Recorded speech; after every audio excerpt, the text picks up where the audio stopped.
What a thrill, with darkness and silence through the night. What a thrill, I'm searching and I'll melt into you. What a fear in my heart, but you're so supreme.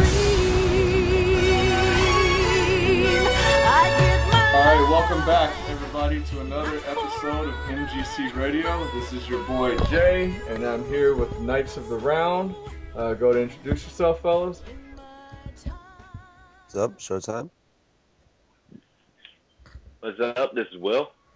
What's going on, everybody? Will's going to be coming to the show. Will is a good friend of mine. He's got a lot of game knowledge. One of our biggest problems was we stuck to the fighting game community. So we will see it start to expand, and Will has a lot of knowledge, and he's going to help us out in those departments and also all the other ones. Will's familiar with all the other stuff we talk about because that's what we talk about when we're around each other is movies, games, comics. So what we're going to do is we're going to do it in that format. We're going to talk about movies, games, and comics. And in the movies, there's just something we briefly have to mention because Show and I recently watched the Wolverine, and I know it may be an older movie now because it's about, 3 or 4 weeks old, but we still got to talk about this movie because from what I understand, this is Showtime's favorite movie he's ever seen. So go ahead and take the spot for a second, Show, since you loved the movie so much. No, it was terrible. Yeah. I was highly disappointed from start to finish. Yeah, there was a lot of bad things about this movie. There was a lot. A lot of stuff that didn't make sense. Like, what they were doing didn't make sense. No, the movie didn't make sense. Okay, well, let's do this then, Show.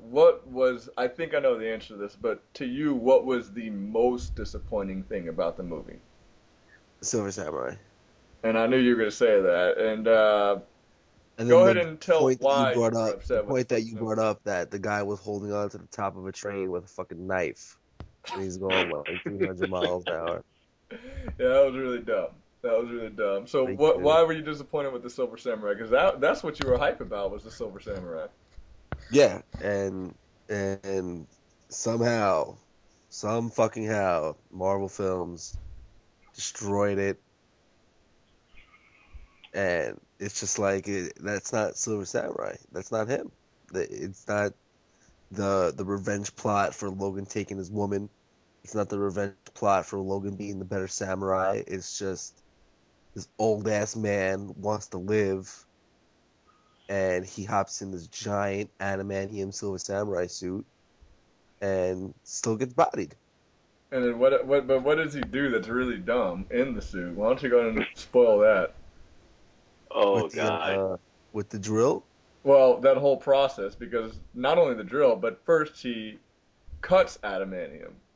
Yeah, with his heated up sword. Yes. Cuts his claws off. Yeah, that was Silver Samurai's power, is he could heat his sword. He could heat his fucking sword, yeah. They should have just went to Marvel vs. Capcom 2, saw how they did Silver Samurai, and then copied and pasted. And that was it. They had this. So what was this mutant power? What was Silver Samurai's mutant power? I don't think he has a mutant power. No, he did. There's a problem. He does. No, in the movie he didn't, though. In the movie he did. Yeah, that is true.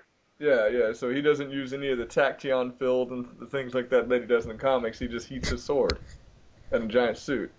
So wait, what did you say? What's tachyon filled? Like, basically he makes these energy fields with the blade, with Muramusa. Is that what? Oh, yeah. Yeah, basically like in Marvel vs. Capcom 2 when you look at that stuff. And you can... Yeah. But is that a mutant power, or is that just like him able... Or is that in the sword? Let's see, I'll look it up as... It should be his mutant power. Like, instead of making like a force field around himself and shit like that, he just puts it around his sword so he can cut through whatever the hell he wants. Yeah.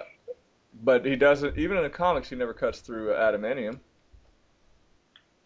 Huh.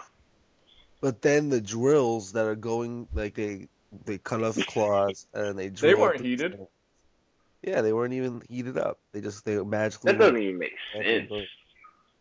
And then Wolverine's bone claw come out. So I guess his bones are stronger than adamantium, and he pushes his little studs that he had left out of his arms to get his bone claws out. And then that's that. Movie over. And then Magnus shows up, and that's pretty badass. Although that little teaser didn't make sense either because who else shows up with Magnus? Professor X. Professor X. After Yeah, he's been disintegrated off the face. yeah. After Phoenix What? disintegrated him. Now, my thing is, I'm thinking like was it you who I was talking to, or was it Will? Where basically maybe Professor X put that image of how he looks into Wolverine's head to give him a common. Yeah. Because he does have the power to take over other people's bodies. Yeah. So So and make him look like whoever he wants the people to see. What like he can look like what you want him to look like. You know what I mean, so in Wolverine's eyes, he can look like that, and somebody else's eyes, he can look like somebody else that they want them to look like. So So here we go. Abilities. Channel mutant energy, so he is a mutant, into most commonly a sword to create a tachyon field capable of cutting anything. Except, what do you think it says? Except what? adamantium. Adamantium. Wah wah wah The wah. adamantium is some kind of bullshit tanium steel. Can't do shit with it. And then you know who he was supposed to be. You know what person was supposed to be Silver Samurai, right? Right, Wolverine? I mean, show. I don't know why I'm calling you Wolverine. I don't want to insult you like that by calling you that movie, bro. Yeah, the girl's husband Yeah, the younger dude. No, it was the younger guy who was protecting with him. the bow and arrow, right? Yeah, that dude. Yeah, Yeah, he was That, supposed. That was yeah, supposed to be the guy yeah. who's supposed to be Silver Samurai. But hey, it is what it is. And yeah, I would say my biggest problem with the movie is, how they try to turn all of these into these love movies where the women are saving the day and things like that. It's like I'm Oh, just Jesus tired Christ. of basically pushing feminism into every single thing. Like I'm just getting tired of it. Like because technically it was his granddaughter that defeated him. yeah. And then Wolverine just finished the job. And I'm just getting tired of this. Like they're taking everything and turning into a love story, and all these movies are finding any reason to throw in female empowerment, like at every given opportunity. And I'm just getting tired of seeing it. And I'm not saying I don't believe Girl women power. should have equal rights and all those things, or whatever. This is not an argument about that. This is just like, why is female empowerment in every single thing that's going on now? That bothers But me. hey, that Magneto though. Yeah, it was okay. It was okay. The movie, He walks in and the fucking metal detectors are going crazy and shit. You're like, oh shit, it's about to go down. yeah, and then nothing went down. Nothing. So, Yeah. so it was what it was. It's so. Yeah, as I said, to me it was better than Origins, but when you're trying to get me to compare those two movies, that's not saying a lot. Yeah, I don't think it was better than Origins. See, that's that's pretty harsh to say that. Like, and I'm not gonna sit here and try to argue with you. I thought it was better than Origins. I still thought it was that bad though. I think Sabretooth alone was better than that whole movie. I'll agree with that. But what about Deadpool, who brings it down like, Yeah, true. Oh, my yeah, God. Like they didn't do a bad job doing with Ryan Reynolds playing Deadpool. Like Ryan Reynolds didn't ruin Deadpool. Marvel ruined Deadpool. well, I don't think he's gonna be Deadpool in the like when they do X Force. From what I was reading, like he's not talking to Marvel right now about anything like that. Well, you know what? For sure, he said he wasn't gonna like. There's no interest in doing Green Lantern, which is good. I'm super Good. glad about that. So Justice League, we don't need to worry about seeing Ryan Reynolds, and if we do, I don't know how I'm going to stomach it, but I'll be forced to. But I don't think but he might be doing Deadpool. And as much as I hate Ryan Reynolds, I think he's the perfect character to play Deadpool Yeah. because I just think of Van Wilder, and you just put Van Wilder with guns, and you got Deadpool. And the good thing is, I dislike Deadpool as well, so it doesn't bother me that he's playing Deadpool. But I do think They that should that's a have the fantastic job. dude who played Spawn in the old school Spawn movie play Jon Stewart as Green Lantern. I like the Idris Eldra argument. I think Idris Eldra could do it. You didn't see Pacific Rim, did you? No, I didn't. Yeah, well, he was also in. I'm trying to think of what else he was in, but Pacific Rim is probably the one that you'll remember him from the most if you saw Pacific Rim. Uh, Oh shit, he would be perfect as Jon Stewart. yeah, exactly. So I like that argument, and hopefully DC will get him. Especially with the more serious tone they're taking, I think he would be perfect for the role. That's just my opinion. But So basically, Christopher Nolan's gonna have his hand in every from fucking what DC I movie that heard, comes yes, out. every DC project he will have his hand. It will have his imprint on it, and I hope it's true. Not necessarily saying he's going to direct them, but he will. You know, the ideas have to kind of go through him. He's almost the godfather of the DC universe over there, and I hope it's true. I really do, for the sake of DC, and so we don't get something like the Wolverine over on the DC side. Yeah, You know, that was. well they did already. It was called Green Lantern, so hopefully Oh, Green Well, Lantern will be the last one. I went to go see that shit for free, and I still walked out of it.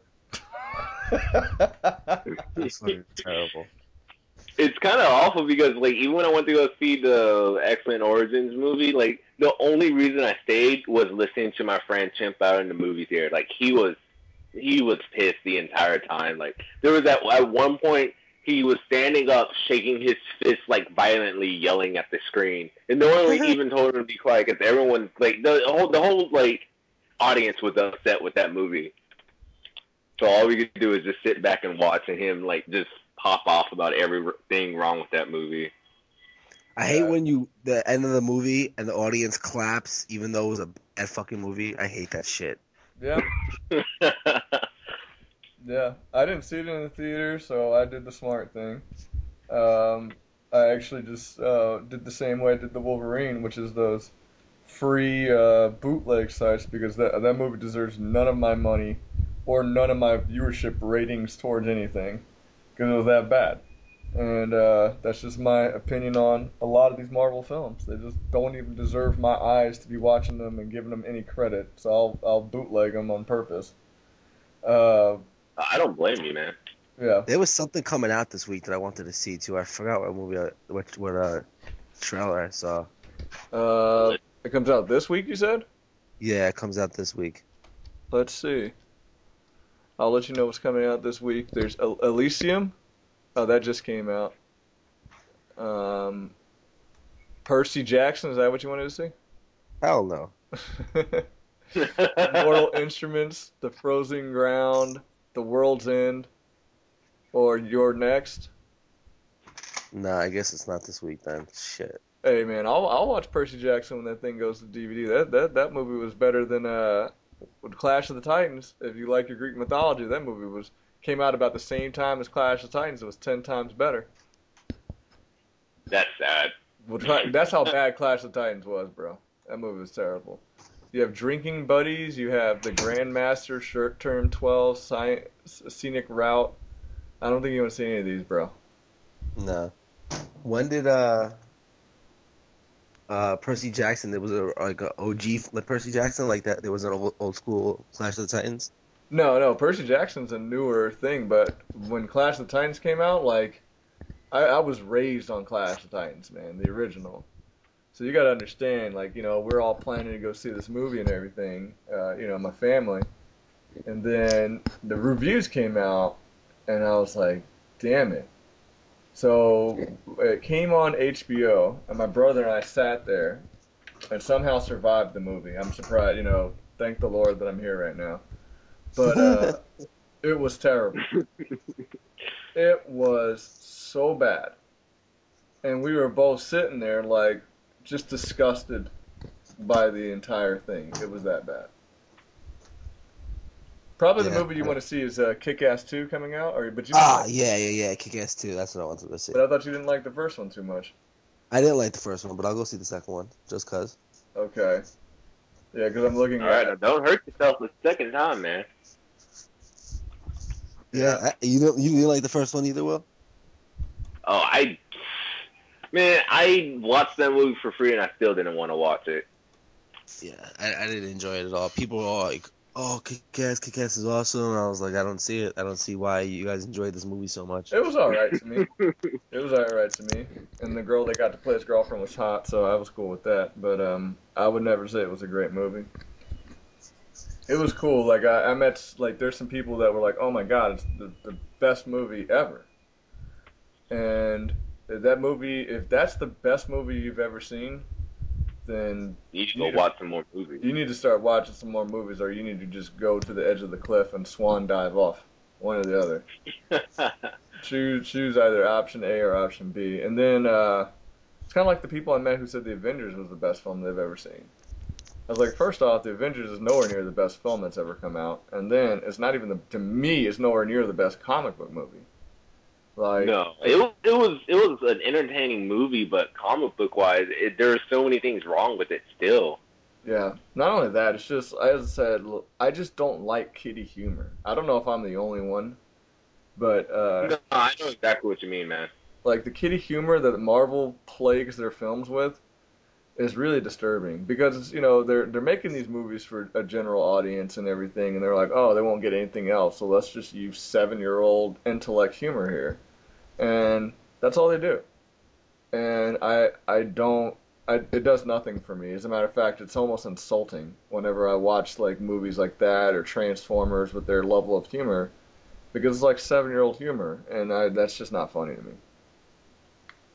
So that's I did like the Amazing Spider-Man though. I'm not gonna lie. that's right. You rewatched it, and now you're a fan. I enjoyed that movie. I will say that of all the Spider-Man Did films, they really redeem themselves from Spider-Man 3? no, because that's an impossible task to do. But it is the best one I believe that they've made. Yeah, from Spider-Man 1 through 3 till this one, this is the best one. I do agree with that. I do agree with that. I don't mind Spider-Man. And he's not. I wouldn't say he's the perfect choice, but Tobey Maguire was the worst choice ever for Peter Parker. Yeah, Oh, Andrew fuck. Garfield. So, and the way that they portrayed him, like, okay, he's smart, but he's not a super nerd and things like that. Like, that's the Peter Parker that I like. And that's the Peter Yeah. Parker I like. Okay. Yeah, I mean he builds his web slingers. They didn't go the lazy way Yeah. and just have his web coming out of his hands. Yeah, but he's not just this book nerd who walks around like all doofy and everything like Peter Parker did in the first one. So I like that approach a lot better. And they actually have Spider-Man doing what he does best, which is talking shit to people while he's fighting them. Yeah. Like they finally put that in a Spider-Man film. And like, how do you make three Spider-Man movies and not have Spider-Man talking shit? God damn. That is Yeah, like never that be one seen. scene when he's the car thief. He's in the car and the car thief is stealing that car. Yeah, exactly. He's like, if you're gonna steal a car, you're better off not dressing like a car thief. Yeah, Like, yeah, exactly. He's throwing the smart quips at him and everything, yeah, and hopefully they keep forward with that, and hopefully they start putting some of that personality into Peter Parker more in the sequels. yeah. I'm really excited to see what villain they're gonna do next. They're doing Electro. Oh yeah, that's right. Yeah. It's Jamie Foxx. Jamie Foxx, right? Yes, Jamie Foxx is Electro. And his skin is all silver and stuff like that. He almost looks like the Silver Samurai. It's kind of like, what are they doing? But we'll see. Yeah, you never know. Yeah, we never know. I did enjoy it. I'm not gonna lie. It's one of the more recent Marvel movies instead of the Hulk and somewhat. But of is the it better than the Hulk? I wouldn't say better. No. And when we're talking about better, we're not talking about the Eric Bana Hulk. We're talking about the Edward Norton Hulk, the Incredible Hulk, guys. Yeah. So I really enjoyed the Edward Norton as Bruce Banner. He was really yes. good. Yes, he was. Yeah, he was an excellent Bruce Banner. Yes, he was. Yes, and Marvel was like, oh, whatever. Mark Ruffalo. Who? That guy. Okay. So that's what we deal with. And I like the Avengers actual Hulk better, like the CGI for the Hulk. But I liked Edward Norton as Bruce you got Banner. to think of how many years it's been since that other one came out. Yeah. But I really liked how like when the guy in the Avengers, I don't know the name of the actor who played the Mark Hulk. Ruffalo. Yeah. I liked him. Yeah. How when he That was my transformed, point. when he Nobody knows who he is. right, when he transforms into the Hulk, like you would see his face in the CGI. You know what I Yeah. mean? Like they kept it really clean, how you could still see him in the Hulk. Yeah. Now, I don't think that he can carry a Hulk movie by himself, though. Yeah, I don't see that happening. Nah. Like, I'm just being honest. I don't know that I would be entertained by him trying to carry a Hulk movie by himself. So, if anything, they should have said, The vibe I got from him was like the '90s like cartoon Hulk. That like I could think like that's the only thing I could really like recognize with him. But like I liked Edward Norton a lot more for Bruce Banner. yeah. Like, my thing is, if Heard Marvel that was he smart, the screen off camera and everything. yeah. If Marvel was smart, they would have told Edward Norton, like, look, you're just not going to fit in this movie. Because this movie is about to be, Disney World. It's going to be kiddies friendly, blah, blah, blah, and your Hulk movie just doesn't fit this. We still want you to play the Hulk in all of our Hulk movies, the individual Hulk movies, but you're just not going to be right for this film. Like, to me, if they would have done something like that, I would have been cool with it. But they just basically outcast Edward Norton, and it's just like, why? Well, supposedly, like Edward Norton was trying to direct it, Well, no, or he he was wanted. he was He helping had out. like He was free changing reign the with the script, but script. he wasn't trying to direct it. And the thing is, it's because he's actually a Hulk fan, and they were cool with his ideas. They were like, yeah, that was a good idea. And well, let's just be honest. Isn't that within the past, I don't know, 10 years, the best Marvel movie that's come out? Yep. Yeah, So like people say that Iron Man was the best one. No, they fucked up the Mandarin from the very first movie. Like they set it up where you couldn't even have him in there, and like that was their biggest problem with the Iron Man movies. I just don't. I didn't even like the Iron Man movies, to be honest. None of them. I didn't even watch the third one, so I can't judge that. But from what everybody's telling me, That it's third the one, worst one anyway. Holy like shit! it literally shattered my ass into pieces. Like that's how bad that movie was. Like this whole time, like oh shit, we're gonna get 10 rings clans up in this bitch. We're gonna have Mandarin walking in with all his rings, blasting magic all over the place. It's gonna be like Eastern tradition versus like Western like Technology and shit. Nope. We get, he's not really the Mandarin. There is no Mandarin. I'm the Mandarin. What the fuck am I watching? Yep. I don't. I'm So not surprised. I'm on this website, and they're coming out with another 300. Yeah. Yeah. They would. A prequel, but it's not Zack Snyder directing it, so I don't know how I feel about it. It's one of those things I'll be reserved until the film comes out. And another Sin City as well. Yes, but Robert Rodriguez is doing that. Hopefully, Frank Miller wrote the script, I believe. Oh, So did yeah, because he's the one who wrote Sin City. So he? Yeah, the graphic novel. yes, so it should be interesting. A lot of Frank Miller. I know he's heavily involved in the project. As a matter of fact, Frank Miller might be directing it. I can't remember, but there's something like It that. says on the poster for it, Frank Miller's Sin City. It doesn't just say Sin City like Yeah, in the first. yeah. So I think Frank Miller has a lot to do with that. You But got Thor 2 coming out. here's my next thing in movies. I don't know how relevant this is to you guys, but I grew up in the '80s where they actually knew how to make man movies. Now I don't know what the hell they do Yeah. anymore. Expendables 3. No Bruce Willis. No John McClane in the new Expendables, man. Like, I guess, What? yeah, he wanted too much money. For 4 days filming, he wanted $4 million. They're willing to give him three. So he said no. And, Really over a single fucking million? Jesus Christ, man. Needy ass old man. hey, whatever. It's his choice. No John McClane. I can live with it because really it's more so about Stallone than anybody else. It's about Rambo, who's the manliest man ever created. He'd body the Justice League by himself. He'd Nah, body the John, Avengers John by McClane would What's body that that. matchup, kiddo? that dude. It's like fucking 1,000 But when you're doing Rambo versus, if you put the Justice League and the Avengers together against Rambo, it's still 1,000 Rambo. There's no contest. I mean, he would body the hell out of Soups. So and the Hulk, like no problem. So it's like so I have no problems with it. But the rumor is Mel Gibson's supposed to be coming in, so I think that's pretty cool. Lethal Weapon, Mad Max. So I'm pretty cool with that. I don't know if you guys have watched those movies, those man classics. Uh, It's been a while. oh man, I got all of them. I just recently watched Die Hard 1 and 2 Just a recently? couple, a couple days ago. Hell yeah! Once those shits are on TV, I'm like, bet Die Hard. So no, as in, I thought that was your first time seeing them. Oh no! Like Oh, the okay. 14 million times seeing them. Yeah, John McClane's the man. Man, John McClane would body Rambo Oh, you're free. crazy.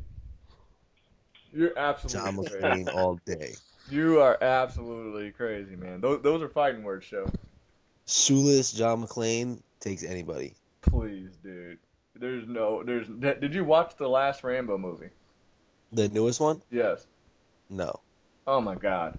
Do you understand the show? I don't care what your age is. You are not a man yet. What is it actually good? Dude, you are all the Rambos are great, but this one is like like there's a bar mitzvah for Jewish people. Like this is your step into manhood is when you watch Rambo, bro. So until Nah. you've seen that film, I'm sorry, bro, you're not a man. Damn. So I guess I'll have to bring it next time I see you. I'll have to bring it. I guess when we go on our adventure tomorrow, I'll have to bring it so you can finally take your step into manhood, man. Hey, what's this 47 Ronin? Who knows anything about that? Oh, dude, it's Keanu Reeves as a samurai, bro. Yeah. Do I need to say anything else? Next. Watch the trailer though. Watch the trailer of that. They got the new Cap coming out, the new Spider-Man coming out. This is all 2014. And there's the Ninja Turtles coming out. But I heard they're doing Oh live action. no, the Alien Turtles. Are they doing it animated or No, it's live action, but they're not Ninja Turtles. so they're live action alien turtles? Yes, it should be Yeah. called TAT, Teenage Aliens Turtles is what it should be called. Because they're And not then mutants. X-Men Days of Past comes out. But Yeah. yeah, so live action alien turtles. Yeah. Now, see, this is my biggest problem. Like, when you have the comics and you have everything that makes it fucking popular, why you gotta go change everything, like every little aspect about it?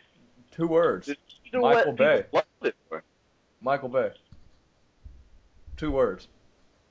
If you guys have Wow. never seen Not South even Park, just him. Like, they do it with like a bunch of these comic movies, I feel. yeah, but Michael Bay basically believes he was sent by God to direct action films, I guess, because he acts like he knows everything about action. But you know what? What can we say when people walk around saying Transformers was a great movie? When Transformers 2, 3 were great movies. So I guess to his credit, he's earned that to a degree with the amount of money he's made off of trash. And maybe that's just what nowadays the audience expects from a movie is that trash that he's put on screen. What the hell? You know? Yeah, the new I caught a couple episodes of like the newest Ninja Turtles cartoon they're doing on Nickelodeon. It's actually not that bad. But you still haven't watched Young Justice, bro. What's up? Yeah, I still need to watch Injustice. You're right. You're watching Ninja Turtles, that shit, but you won't watch Young Justice, bro? I'm not a fan of Superboy not being able to fly. He can't fly. Like until later on, bro. Think of it like how we were talking about the Superman film, where it took Zod and them a while to fly and everything because it was all due to how long they were exposed to the sun. So they imagine that the movie fast forwarded that. So Connor Kent, it's gonna take him a while. Bro, Supergirl flies instantly. Bro, but that's Supergirl. But she was also on Earth for wait, she didn't fly instantly, did she? Yeah, remember in the I think it was The Superman Batman Apocalypse? Apocalypse. She crash lands into Gotham Bay. It just started And, floating.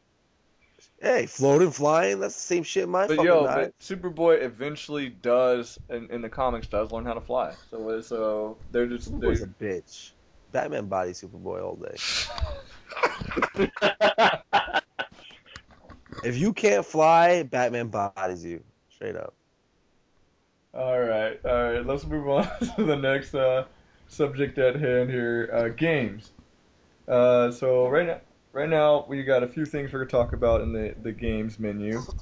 Uh, First one being, there's a new game out because one of we listen to the criticism of the people who listen to the show, and they're right. We haven't been giving other games outside of the fighting game community much respect. So, we claim to be gamers, and so we should be touching base with all games. Now, I'm I will say this that I don't play games as much as I used to, and there's only very few games that I do play because I'm just getting old and picky and cynical about my games, and I want to make sure I enjoy them. But there is a game out, and I've looked at some of it, and Will's gonna explain Dragon Crown, which is apparently a new game that's out on PlayStation 3. And the one thing that I'll say is if you're old school like me, it looks a lot like old school Golden Axe, just a modern twist on Golden Axe, with a lot more elements to it. So, Will, can you mind breaking down Dragon's Crown for us, and Show and I can just ask you some questions about it? Yeah, I can try to break it down a little bit. Basically, it's a new game by Vanillaware, the same people that brought you Muramasa Blade on the Wii and on the Vita, and Odin Sphere back in the day on the PS2.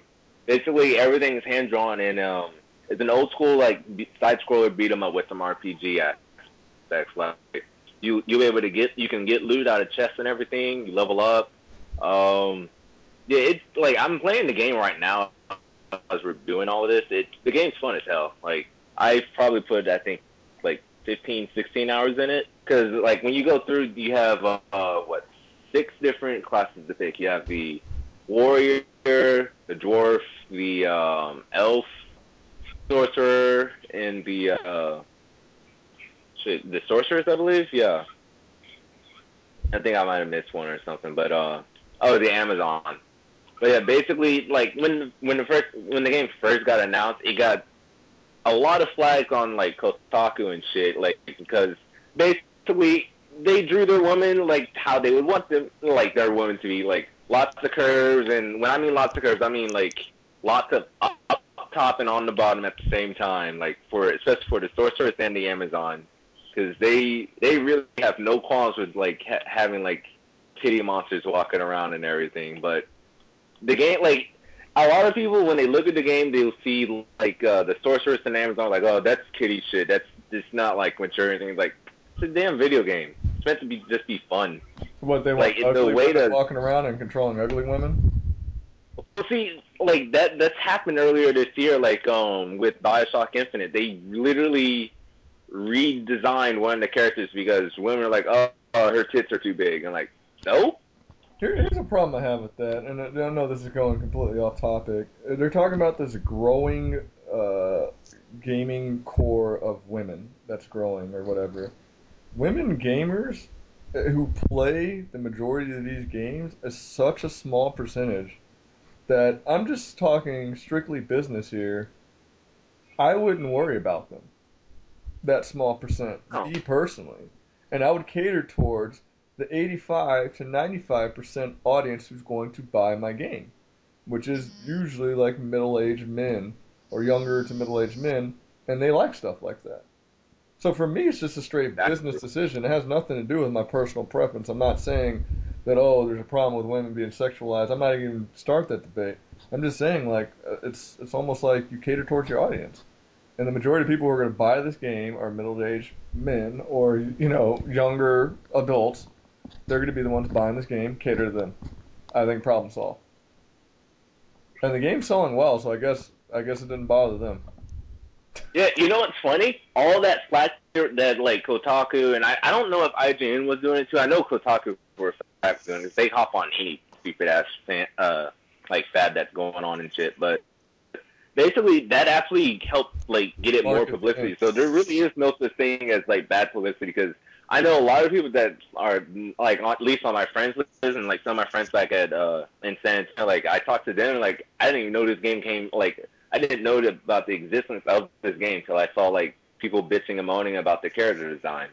Mm-hmm. Do you have any questions about the game, Show? Is that PS3 exclusive? Yeah, it's PS3 exclusive, and it actually came out at $50 instead of like the full 60 like normal. Mm-hmm. Kind of reminds me of But like a more modern, not modern, but a more like advanced Castle Crashers. I'm surprised you even knew about Golden yeah, Axe, Joe. How do you know sort of about like that. Golden Axe?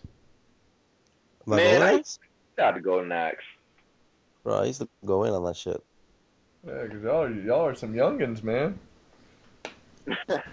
Surprised I don't know about that Golden Axe, man. That was it. If you weren't on that Golden Axe, you weren't anybody back in the day, man. You had to be on that Golden Axe. I remember when I was younger, when we used to have arcades around and shit. They actually like there was a few places that actually had like Golden Axe arcade cabinets, so I played that Yeah, all the time. that's where I played it at was in an arcade cabinet. Yeah, Golden Axe. Yeah, oh yeah, arcade, man. You were on it, and you got to remember when I grew up, there was the only. I was 5 when the original Nintendo came out, so that it is what it is. So everything I was touching was in the arcade first, and Nintendo did not run Golden Axe. Golden Axe didn't come out to the Genesis, man. So you're talking about 4+ years later that it finally came out. So you Yeah, had to play in the arcade. it's even I've been playing since I've had my I had an NES to start off with, and then I got a Sega Genesis. So I've played like a bunch of those really old school games and everything. That's what I was like. That's what I grew up on. So like when I see some of these newer games, like why can't they just make it fun? I don't need some like huge ridiculous story. Like I can read a fucking book for that. Jesus Christ. Yeah, Yeah, I think they try too hard to cater to now. everybody. Yeah, they try way too hard. Yeah, I agree. I My agree. first system, I went from NES to SNES, and then from SNES went. I never got like an N64 or any of that, so I was on SNES basically until PlayStation 1 came out, and then from PS1 to PS2 to PS2 to Xbox 360 first, and now I'm a PS3. Uh-huh. But And now you're a Sony so fanboy. I mean, I've always been a Sony fan since the PS1 came out. I mean, I'm just Even more of a though fan even of. though it's in this generation it's worse than the Xbox as far as fighting games go. And you play more fighting games than anything else. Well, fuck, I got that Blu-ray. Oh, I agree. I agree. I have it, and that's my Blu-ray player, and I like PlayStation Plus is a really good deal, and Yeah, the PlayStation Plus Sony is badass. exclusives are where it's at.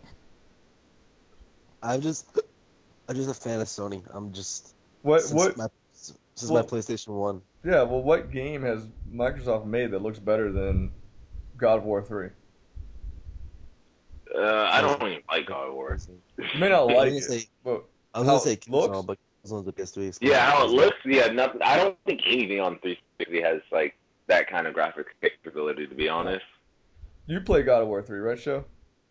Of course. Like think of the very first fight against Poseidon. How amazing that was. Yeah, that shit was sick. What I mean, Xbox has not come close to that. No, Or they haven't. or like Uncharted 2, they haven't come close to that. So, yeah, I agree. Even though I play more Xbox than I do PlayStation, PS4 I'm a fan of the Uncharted series. I've played all three of them. They're really good. yeah, I have to finish 2 so I can play 3. I've downloaded 3 on PlayStation Plus and I haven't played it.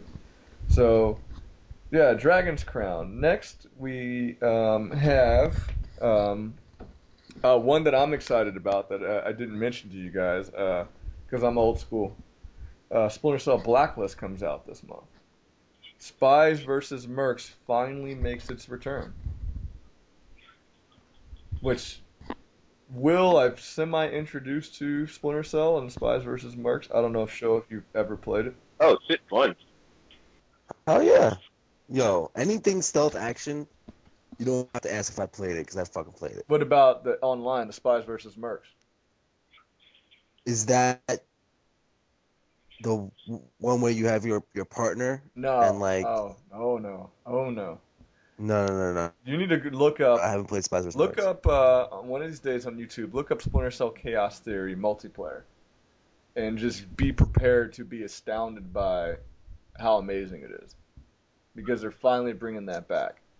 So I am excited about Blacklist. I'm actually a huge the Tom Clancy series. I'm a huge fan of the Tom Clancy games. In my eyes, the best shooters that are out there are the Tom Clancy games. next gen. Yeah, they do a really good job on Yeah. the Tom Clancy The games. only one shooting game that I'm looking forward to next gen is The Division. If you guys have not looked up The Division yet, you have done yourself an injustice. Look up The Division. It looks insane. And that's really the only thing that I'm excited about next gen, but I'll probably just get it on PC. But yeah, so Splinter Cell comes out this month. Can't wait. And that'll probably be the Oh, it comes last, out this month? yeah, that'll probably be the last Nice. console game I buy. Like this gen console. I can't think of any other console game this gen that I will buy than Splinter Cell. Metal Gear Solid. What's up? Metal Gear. I'll probably get it next gen. I'm getting it both. Yeah, I know you said you're getting them both. Speaking of, that's actually on the agenda. Metal Gear Solid 5. What is it called? The Phantom Pain? Is that what it's called? Yeah. Well, there's two. There's two parts. So what's the first part called? I thought that was the first part. Or Ground Zero is the other part of it, yeah. Okay, so show Metal Gear. Ground Zero Phantom Pain. Metal fucking Gear. I'm so hyped for this shit. You have no idea. What are you looking forward to? Like, I'm going to be online the day earlier to get my shit first, so I can go home and play it before everybody else does. You could take a day off of work for it? Hell yeah. So, what are you looking forward to the most? Because we're all three Metal Gear fans, so what are you looking forward to the most about this new title?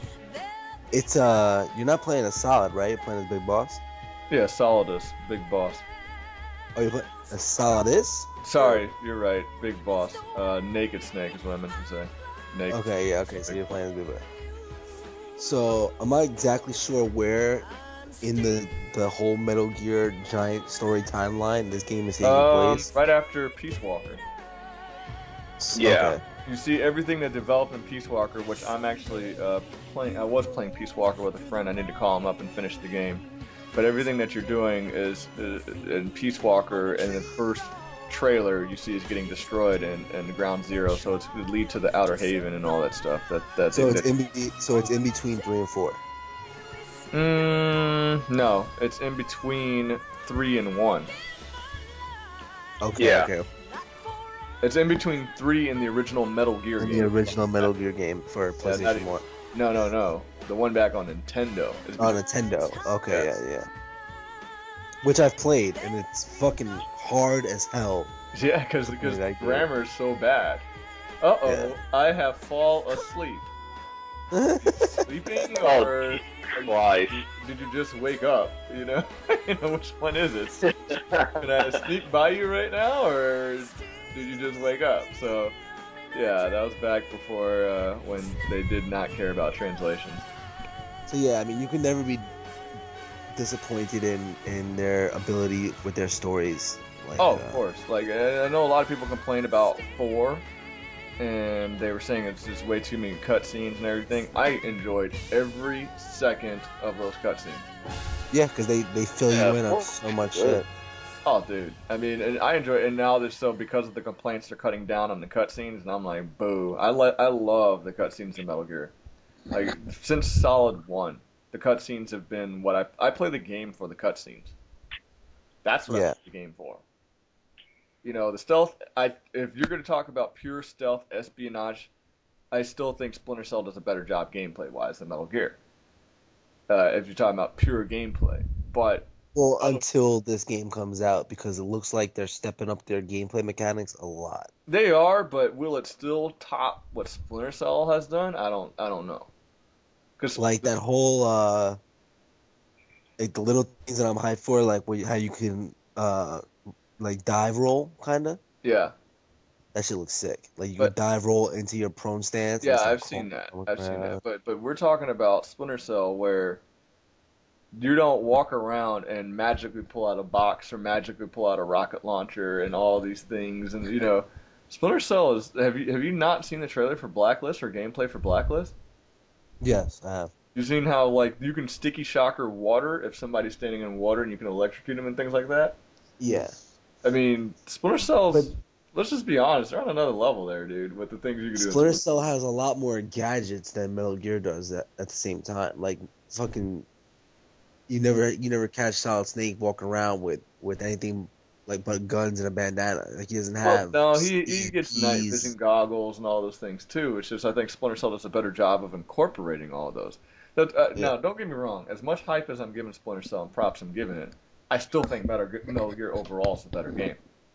But I'm saying purely off of gameplay, I have to give it to Splinter Cell. If we were just saying there was no story to Metal Gear and you had to play Metal Gear, would take away the story, the presentation, the voice, and all that, which actually they're changing the voice. No more David Hayter. Take away all of that and play the two games, I would enjoy Splinter Cell better. But all those other things make Metal Gear to me such a solid product that I love the fucking series to death. Which was your favorite one to play? Probably Solid 1. Solid 1. Will? Me, 4. 4? Yeah. What about you? I'll go with Solid 1. For me, all of them except Solid 2. Bro, I'm not gonna lie, I kind of enjoyed Solid 2. I'm not saying I didn't like it, but it's nowhere near. I mean, Raiden versus using Snake. There's cool parts. The Dead Cell crew to me, like Fortune was Fat Man was as far as Fat Man was pretty whack. That was a pretty whack character. now Vamp on the other hand Hell yeah. made up for the rest of Dead Cell by himself because Vamp was just that cold. And Vamp was really cool in 4 as well. Oh, of course he was, and then of course But I Solid. really miss the whole making the enemies do the shimmy for their dog tags. I want that back. I want that back with the I And then miss it. three You did a understand? very good job. I've spent fucking hours collecting all the dog tags, Oh, really? and I want that shit back. I want that freeze. What And about shit. 3? I thought they did an excellent job with their villains in 3 too.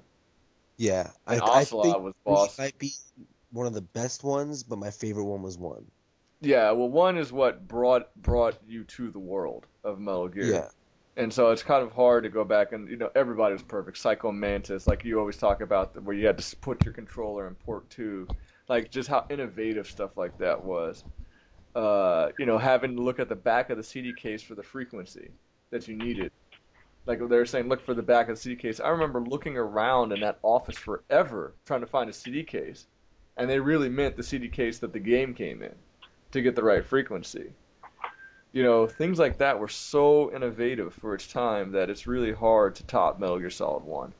Now, I will say Solid 4 was amazing as well. Uh, but here's Everyone I know tries to like discredit it by saying, "Oh, it's just a movie." Like the gameplay, yeah, it was like the gameplay itself, like excellent.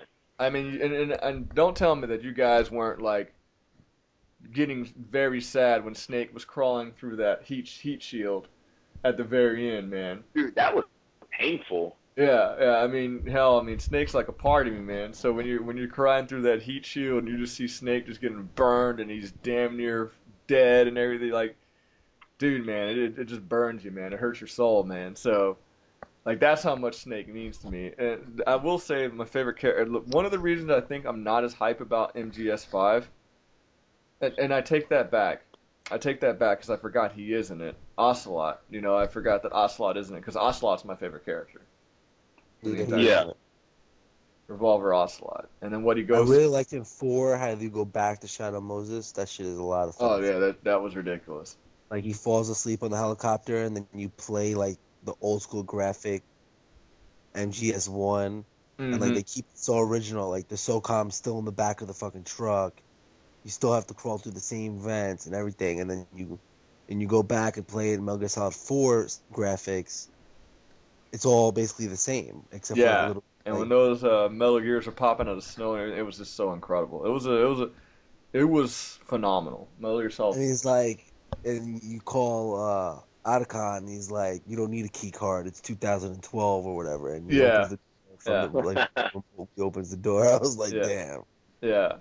It was solid. It was solid. MGS4 was solid. And 5, of course, this is also when we start seeing Naked Snake or Big Boss start becoming part machine too, which ultimately is what's going to lead. So you can see it's obviously progressing towards the original Metal Gear.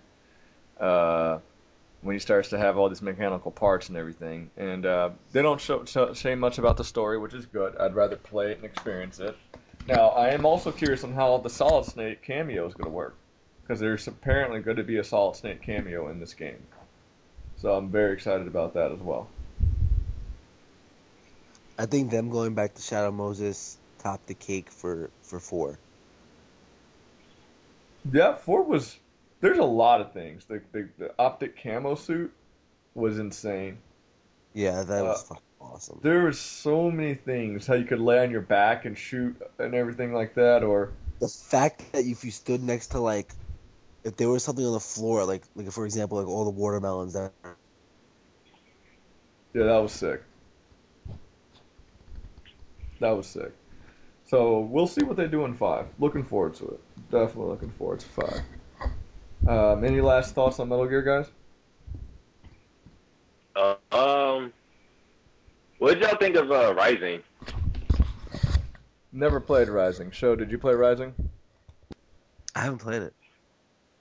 I plan on waiting for it to price Damn. drop. I will play it once it price drops. I don't pay full price for any game unless it has an online component that I must play. Yeah, Have you played? that's the reason why I understand that. Oh, I played the shit out of that game. I love it. You like it? I love action games in general. So like them making like pretty much Raiden's game, like, all right, this is gonna be excellent. And like people like will say like, oh, it's short as hell, but like it only records your actual playtime. It doesn't record any cinematics or any time you're like in menus or anything. So it like when you look at your final time, they'll say like 3-4 hours, even though it's definitely been at least like 6, 7, 8. Mm-hmm. But even with that, you play through. Reminds me of the Afro Samurai game. What was that, Show? It reminds me of the Afro Samurai game. Never played it. Have It you was pretty seen Afro Samurai? I don't like Sam Jackson, so Bro, no. you don't have He's to like barely Sam in the movie, Jackson though. to fucking like Afro Samurai. Isn't he voicing Afro Samurai? Yeah, but like he Yeah, but doesn't. Afro himself is like silent. Yeah, Afro himself does speak. It's his little follower that Sam Jackson Yeah, plays yeah. more His little of. conscience thing that follows him. I know about it and everything, but and I've seen it, but hearing Sam Jackson bothers me. I'm I old and like it. cynical, Show. The other thing that I want to talk about, and this is relative to fighting games, uh, 2 things: collusions, opinions on collusions. If you guys don't know, apparently when people make it to the grand finals, they're instead of putting on the effort to get first place, they're not picking their best teams, and they're just like, oh, we'll just split the pot and make a long story short. Your opinions on collusions? Collusion. This has been. Oh wait, hold on. Let's hold off on this collusion shit because I got even juicier story to tell. What's up? So you ready for this, Jay? Yeah. So you know who Jabali is? Yes. Jabali, Oh, he's basically like he's God. like the TO down in Florida and shit. CEO, TO, Yeah, he everything. runs CEO. He has his hands in a lot of grassroots majors and stuff. And he runs a show called the Daily Show, where he talks about a bunch of bullshit. Like I guess it's a daily show he does. So, man, this guy got put on blast. Not last night, the night before last. He's on his show, and somebody else is talking about some shit, and he has the windows open where like it's the commentator cam where like it's pointing at his face. He's got his Twitter page open on the right, so his web browser is open on screen, and Jabali decides to go into his recently searched, like when you click the arrow on the web search and then it brings down all your recently searched. Mm-hmm. So he clicks it and then unclicks it really quick. But you can't get past stream monsters. Like once you do something when on stream, a stream monster's catching it. It doesn't matter how quick you do it. So somebody rewinded, froze, highlighted, zoomed in, and it was a bunch of she-male porn sites that he was recently at. So now he is exposed. Big time. Oh my god. Like he opened and closed it really quick, and then right when he did it, like he put his hand over his mouth, like, oh fuck, somebody's gonna catch that, aren't they? And then yep, No, no. the street monsters caught it. Yeah, that'll do it. You know what? If Jabali likes that, then Jabali likes it. Yeah, I mean, it just sucks, especially in this community. Like, he is not living this down for the rest of his fucking life. Yeah. Oh hell no. Like, this is gonna be brought up everywhere he goes. This is gonna be brought up in every stream chat. This is gonna be brought up every time Jabali's name is mentioned.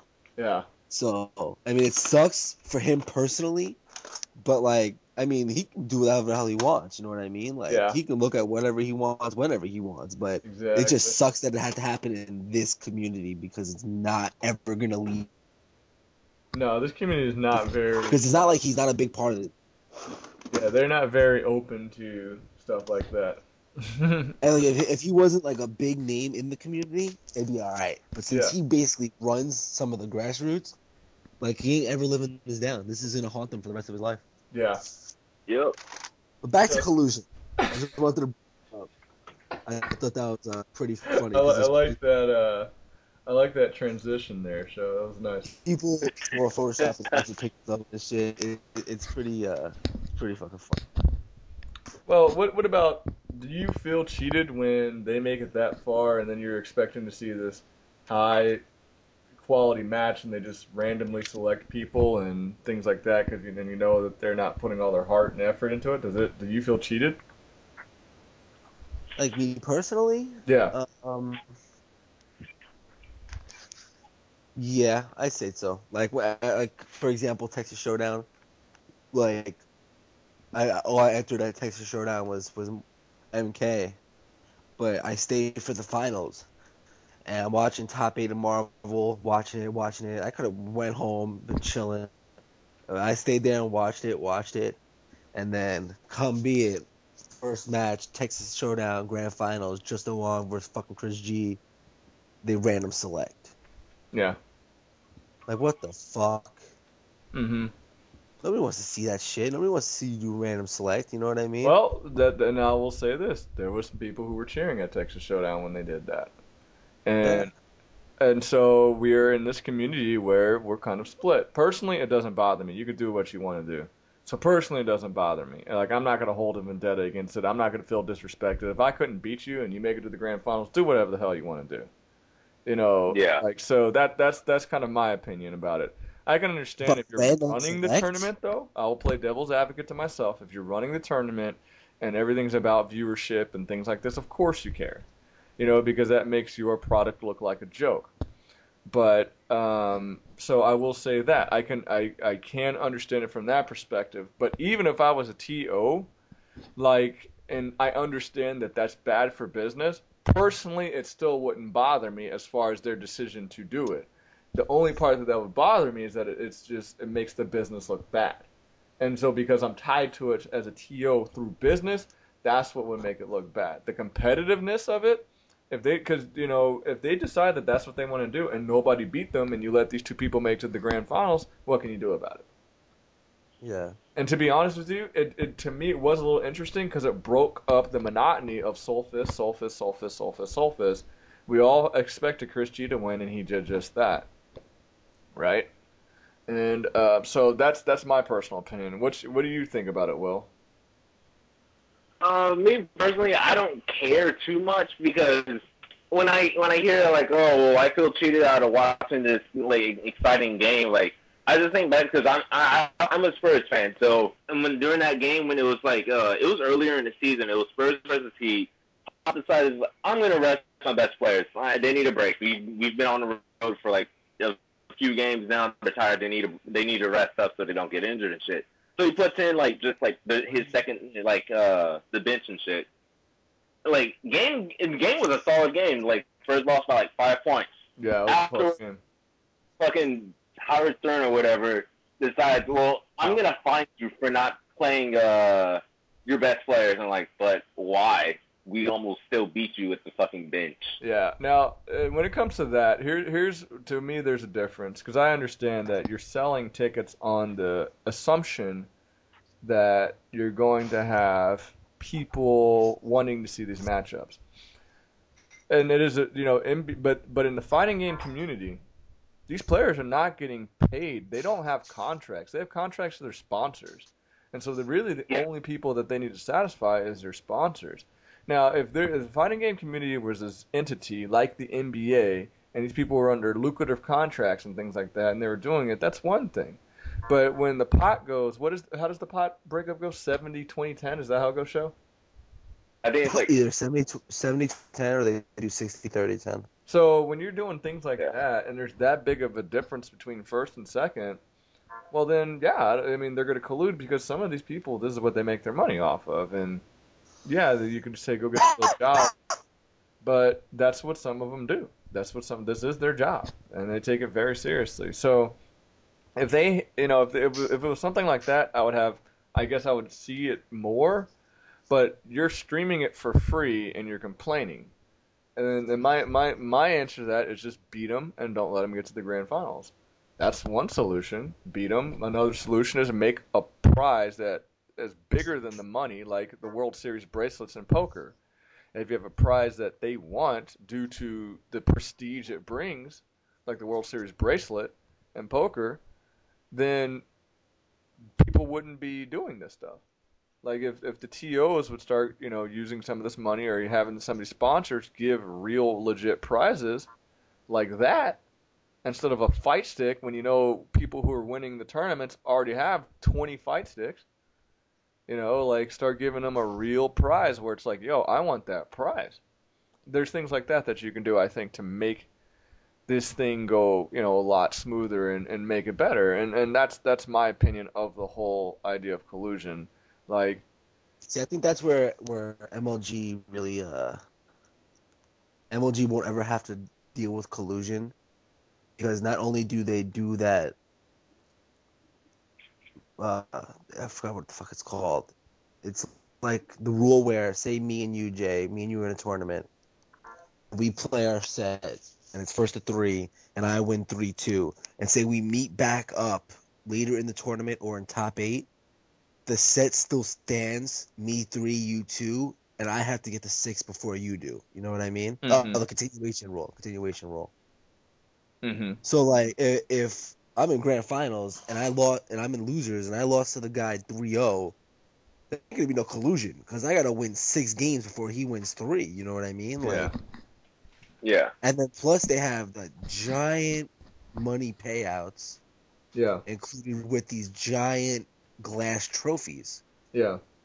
So you got people who I would love one of those trophies. You know what I mean? Like, and then they have like the breakout player things, which I want. Like, you get a trophy if they recognize, oh, he did really well in this tournament. We should award him, and then you get the breakout player. So your performance matters in MLG as well. Yeah, so it's not like you get performance bonus. Grassroots where if you get 9th place, nobody gives a shit. Yeah.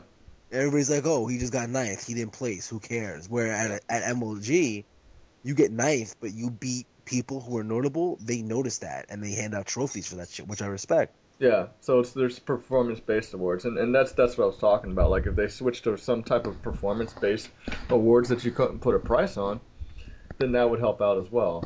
Like, I'll have that breakout player trophy forever, and that's something I'll just bring with me wherever I go, like house to house, apartment to wherever I do. And like all the grassroots I won, like Texas Showdown, they gave me a fucking cowboy hat.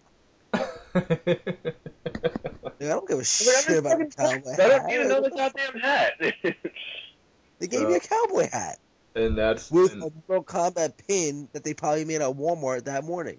And that's what we're talking about. Now, I guarantee you, if it was like a platinum, you have a Mortal Kombat piece and chain, right? Yeah, I had that one that Angel made where because he cut stainless steel and he made the Combat Houston logo. So I could imagine if let's say they gave something like that out, people in the Mortal Kombat community would play for that. and then you don't need to worry about a collusion. So Bro, their Mortal Kombat trophy at Texas Showdown 2013 had combat spelled with a C.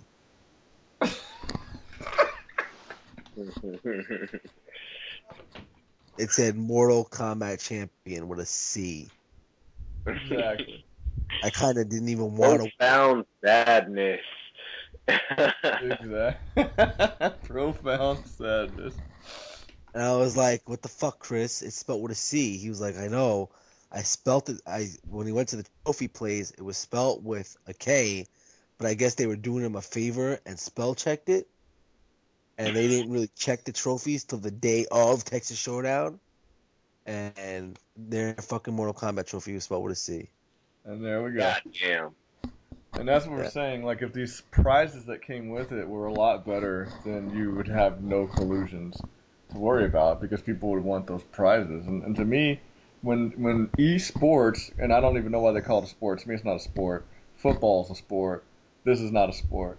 When whatever the stuff is, I'm not going to use that term again. So whatever, you guys get the gist. When video games uh, get to a point where they're on a level where they can start doing that, then I feel that they have a better place to stand on with their argument. That's just my opinion, and I understand that people disagree with me, and that's life. People disagree.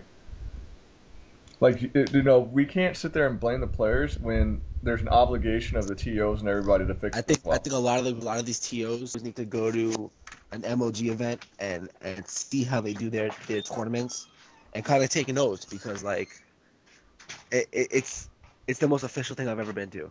Honestly, it's the best tournament. I went to Evo.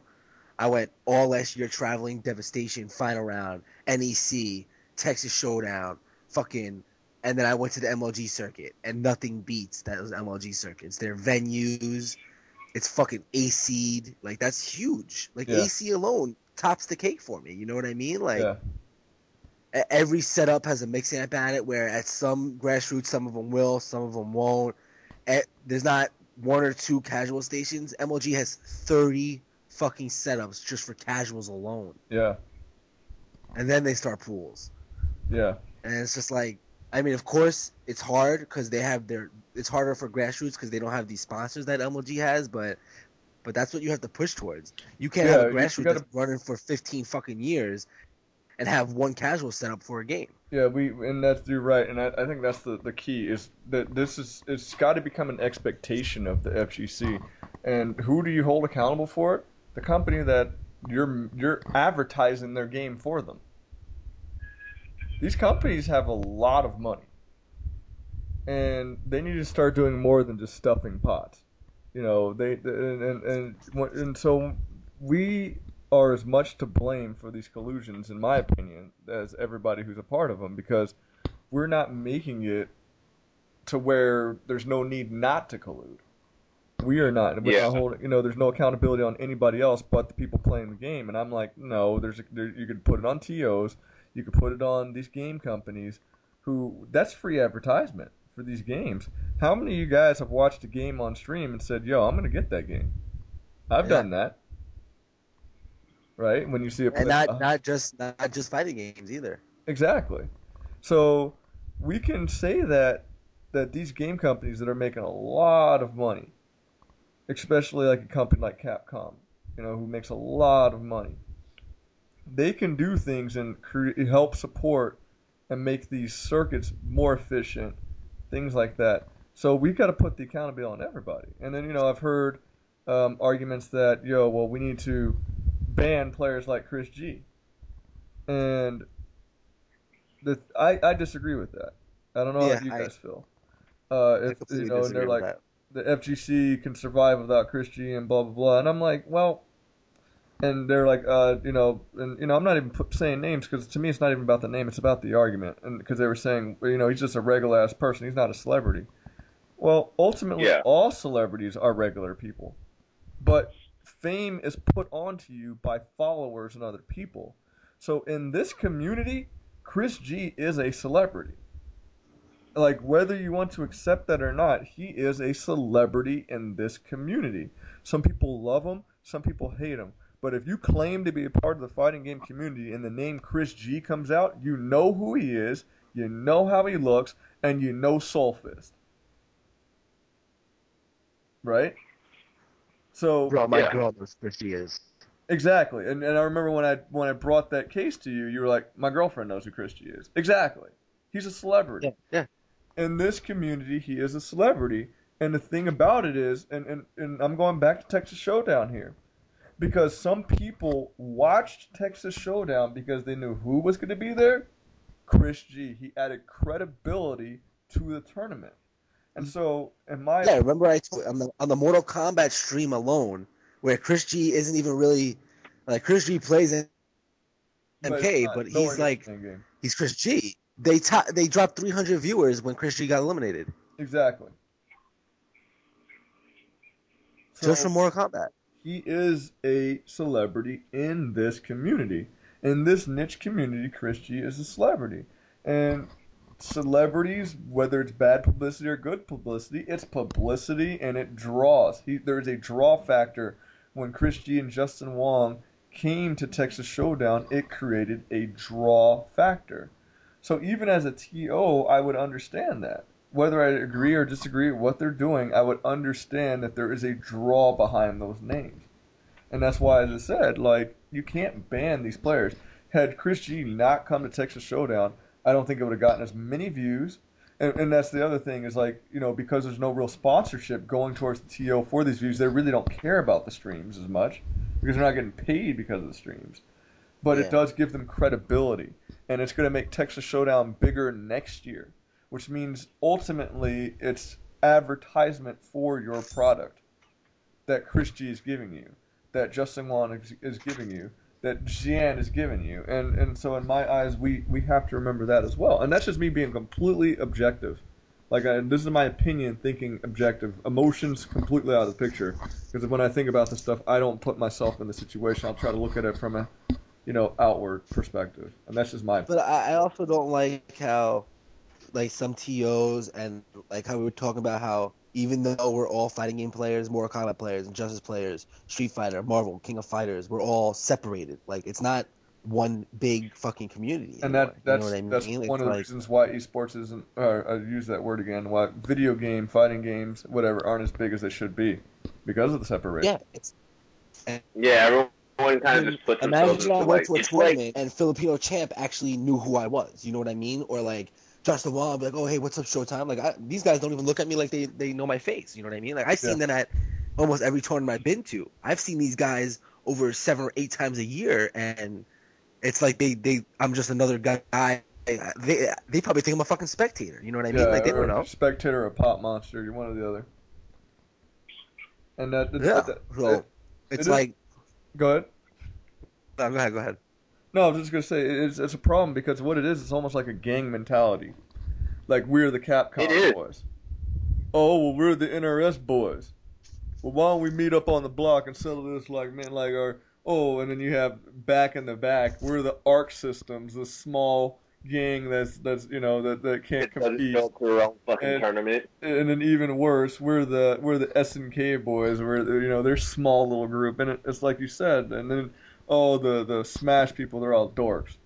You hear stuff like that. And, that game's not a fighting game. Like there's no embracing of the community on a whole, and they don't understand that if they were to all get together and actually help one another, first off, that's gonna because you're gonna get real sponsors. Like you're gonna get real sponsors, which means real money. Because once viewership and all that stuff goes up as a whole for these events, and somebody out there is like, wait a second, this thing is getting 100,000 people watching it. Oh man, I'm gonna pay some money to put my product on there.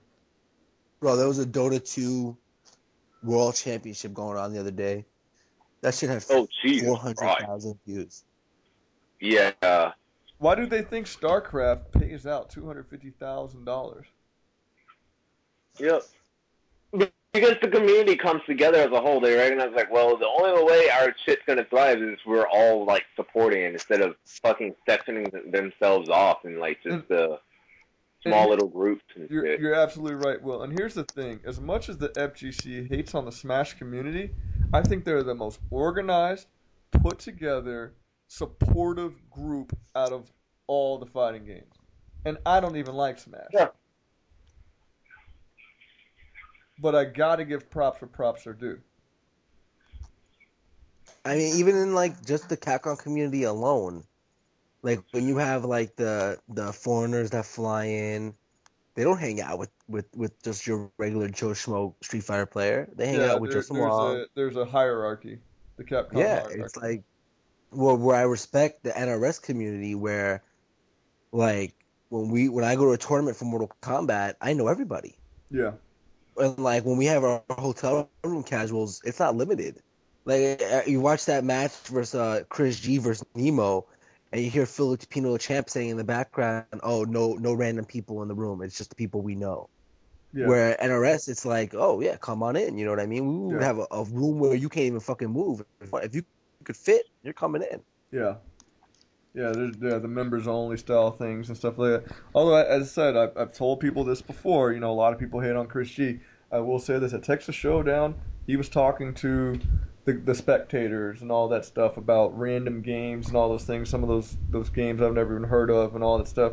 And I give him props for that. You know, because as I said, in this community, he is a celebrity, whether you want to admit it or not. I don't look at him any differently than I look at Will or Showtime or anybody else. To me, he's just another walking dude, right? That's all he is. But he is a celebrity, and he could be on a high horse. Like when you see him on streams, it almost seems that way. But he was out there talking to the regular casuals and things Yeah, like I that. remember when we were all sitting there and we were all bullshitting about Injustice. Like Injustice hadn't even come out yet, and he's sitting there Exactly. telling us Yeah, when he's about talking what to to everybody about expect, shit Injustice, like that. when he's talking to people about, I think even Pokemon or something. And you know, if anybody's listening, and it wasn't Pokemon or whatever, whatever. I'm not even trying to offend anybody. It's just that's what I saw him doing, and I had to give him props for that. You know, as I said, this is me just looking at it all objectively. I don't I'm about to download Pokemon Black 2, bro. go for it. It's pretty good, Yep. man. It's just, yeah. You know, I don't know nothing about Pokemon, man. Never will. No care for it. Whatever. But What, Black 2? it is what it is. Last thing on this. Yeah, I saw that. Go ahead. Of course, like, I didn't read it. I was just gonna say like the Pokemon coming out for the 3DS actually does look pretty tight. Oh, XY looks excellent. Hey, Yeah, hey, it y'all, really does. y'all have at it, man. You guys can tell me about it when we come back and do an episode. We'll break that game down. Uh, Last thing on this agenda, as far as the games part goes, is Zatanna and Injustice. Actually, there's It's something else we're fucking gonna mention too. terrible. Now, so you haven't messed around with Zatanna a lot, so you haven't really seen her. I don't know if you know that she does have an infinite. Yeah, but it's only on big bodies. It's only on big bodies, and it's they said they're gonna patch it out, and it's dumb anyway. I was excited about Zatanna. It levitate, drop down two, Yeah, jump two, exactly. levitate, drop down two. Yeah, yeah, I rinse was and repeat. excited about her until, and I worked on all these setups with her and all these things and all this stuff, crazy things. I have some crazy things. I showed Will last night. From your assessment, you could tell I put time into working with Zatanna, right? Oh yeah. And she's still terrible. Yep. Like that's my biggest thing. Is like, and I'm not. I understand it's day one and all that stuff as the day one Satana, but I'm talking about as easy as it is to open people up with all of the other characters in that game. When I say all of them, yeah, we already know that there's some bad characters, but in Zatanna, it doesn't make sense because her mix-ups are 20 or 23 frames, depending on. And so it's basically she has Bane speed because she has a standing 2 of 9 frames, but it has zero range to it. Like it's worse than Hawk Girls, fast normals. And so even if you use a down one to try to open it up, basically that's a Bane strategy. You have to use the down one, which is 11 frames, and that's plus like 16 or whatever, and that leads to his mix-up and things like. Same with Hawk Girl, like Hawk Girl, same exact thing. Wait. She has an 11 frame down one. No. It's only plus 11, but her mix-ups are 20 something frames, so you can interrupt them. So her down Yeah. one you can't even use to even get into her mix-ups. So they tried to counter it by giving her a 5-frame standing one, but how often do standing ones hit in Injustice? She should not have a faster standing one than Batman. That's some bullshit. But here's the point: how often do you connect with that standing one with Batman anyway? Show A good amount. a good amount, but I think Batman has tools like Robobats and everything to help him get in. Zatanna, on the other Yeah. hand, you have to meter burn teleport to even get a chance to get that off. Because if not, it's the regular teleport's too slow. And so she's got all these things you can take advantage of frames. But once I showed Will like, oh, this is all you got to do to get out of this mix-up and everything like this, and he did it, the match shifted highly in his favor, and I was struggling just to get by his first life bar.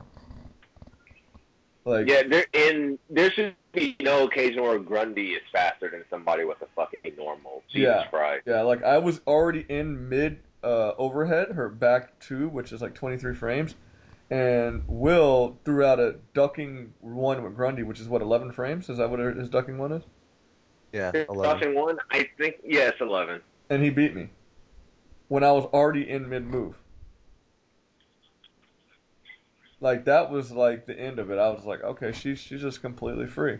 And then her I think trait, she's more of a zoner character, to be honest. but here's the thing, show her ring is 39 frame startup. Her zoning tool Yeah, is I was actually interrupting that with Swamp Hands. yes. Like you can't zone with her. That's the thing is, it makes sense if she had the ability. So these people complaining about Deathstroke's frames getting changed to 11 or whatever like that or whatever. Yo, this is 39 frames. I was playing an Aquaman and he would from the deep. I would block it and I would try to throw a ring and he would from the deep again and he was able to hit me. Damn. Yes. So that she's not a zoner. And then if you do put her trait on, since she can't duck show, she can't duck block. So Grundy can just EX Swamp Hands right when she goes into trait. And you can't block it? No, because she can't duck, so she can't duck block. Even though she can stand block, she can't duck block because she can't duck. So she can't jump. She can't So it's literally a free swap hand? EX Swamp Hands. So basically, once you trade up, you're fucked versus Grundy. Once you trade up with Zatanna, you're fucked versus everybody. Because how many people in the game don't have a projectile? Very few. And Bane can level 3 Venom through all of that. Grundy gets the Swamp Hands. I was looking at it. Catwoman might somewhat struggle with it. Catwoman, Wonder Woman can just jump air punch over all of it, and she has nothing to worry about. Then you have who else would somewhat struggle with it? Because once Zatanna blocks, she's out of trade as well. Maybe Doomsday if he has no meter, because if he has meter, he can just meter burn, unblockable. She can't do anything about that. And I think that's it. I think there was 5 characters I came up with total who might struggle with it somewhat. Flash, somewhat maybe, but I think Flash is good enough to get around all that. And I think that was it. The rest of the characters have an easy way to knock her out of trade instantly.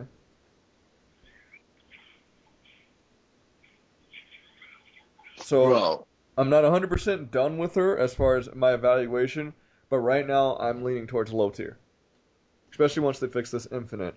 And then when they give everybody's forward advancing armor moves, projectile invincibility, she's going to be way low tier. So right now I'm assuming I don't think she's the worst character, but she's pretty bad. Is my He's in contention for it, at least. What's that? He's probably in contention for it. Yeah, I think she's really bad right now. That's just my opinion. all right, a little off topic here. Have you seen the collector's edition of Arkham Origins yet? No. Good God, I cannot wait to get this shit. What does it come with? All right, hold on. I'm gonna read through the list of what it comes with. You ready? Yeah. Exclusive Arkham Origins highly detailed premium statue featuring LED effects producing by Triforce, and it's a a statue of Joker at his desk, and it has like all the TVs in the background, like TVs and shit. Mm-hmm. And each TV has like one has Deathstroke on it, one has Batman on it. So each TV has like a different like a different picture. It's Mm-hmm. fucking dope. That alone, I'm sold. They could have just did that, and I would have bought it. Yeah. I'm not a big fan of 80 Joker's page look in full- Arkham though. So that's In why, this one, he doesn't look that bad. yeah, like I thought it was Bad. gonna be Slade Wilson. If it was gonna be Slade Wilson, you would have caught my Yeah, actually, attention. good. I'll send you a picture of everything that comes with it. Okay, 80-page full color hardcover art book measuring 7.5 inches. 2 key pieces of evidence taken from Gotham City Police Department crime lab. Mm-hmm. Batman wanted poster. You know that poster that says 50 million to kill the Yeah. bat? On there. Batwing prototype schematic on there.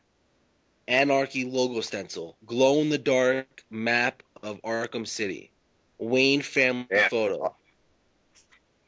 They're giving you Assassin's everything. Intel includes files on all of 8 assassins as well as Black Mask contracts to the assassins.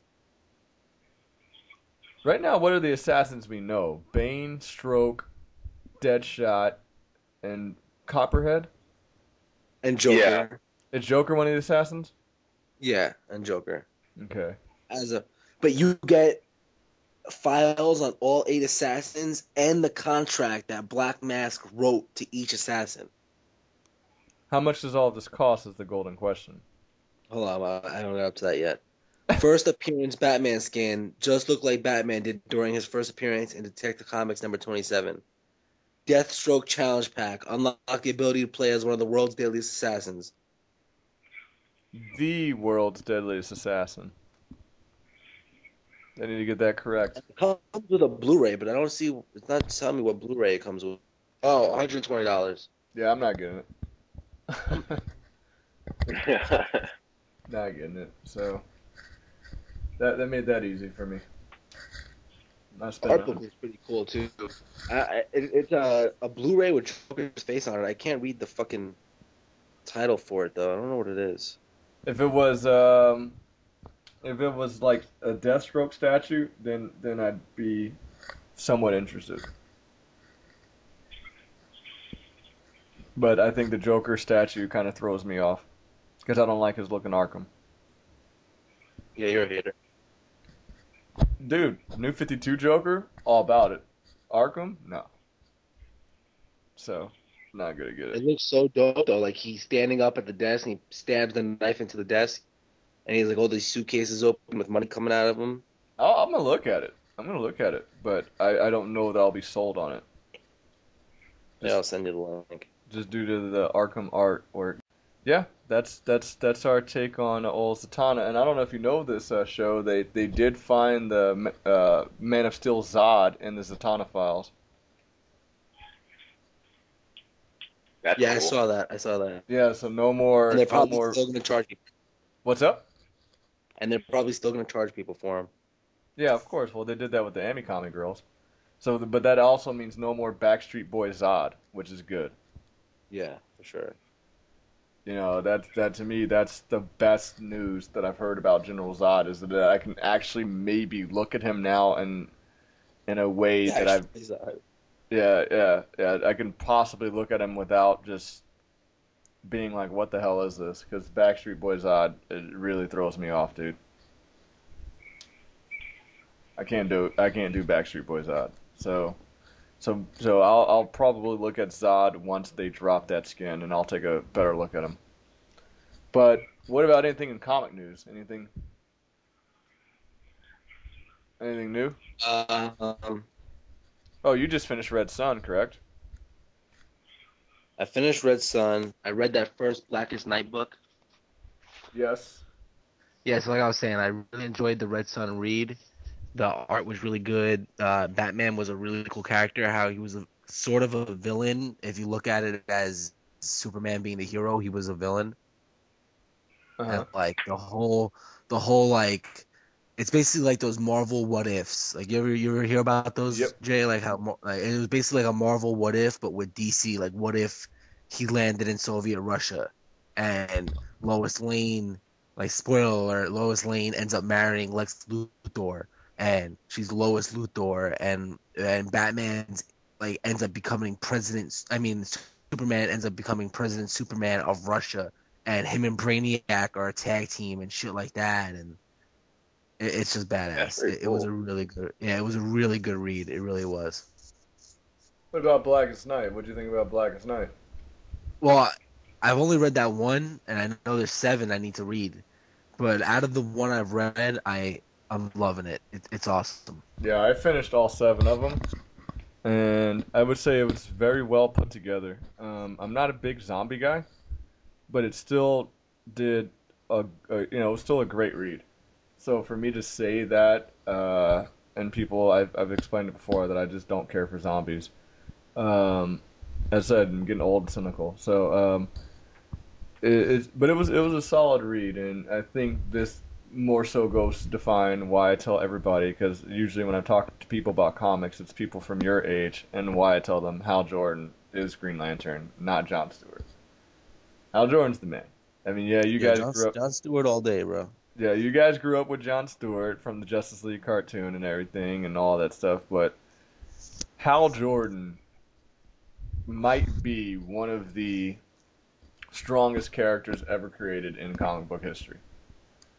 And the reason why I like Hal Jordan so much is that Hal Jordan's ring is a weapon, but his power is his will. And that just Yeah. goes to show how strong his will is.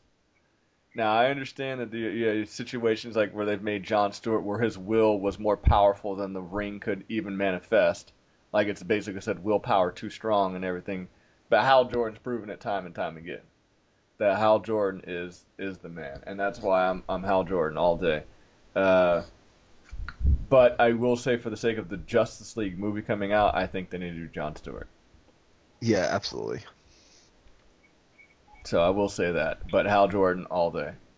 I mean, Hal Jordan's the man. I mean, if you've read Blackest Night, the fact that he was willing to let Parallax back in him, and then to beat the Spectre, who's basically God's revenge. I mean, what else do you know about the Spectre other than the fact that the Spectre is a boss? I mean, the Spectre is he's another one of the characters, probably one of the most overpowered characters ever created in comics. And he was willing to take on Parallax again, which basically led to his biggest demise, where he destroyed his own city and things like that, uh, and the Green Lantern Corps. He did all of that to win the Blackest Night. I mean, that was a testament to Hal Jordan right there.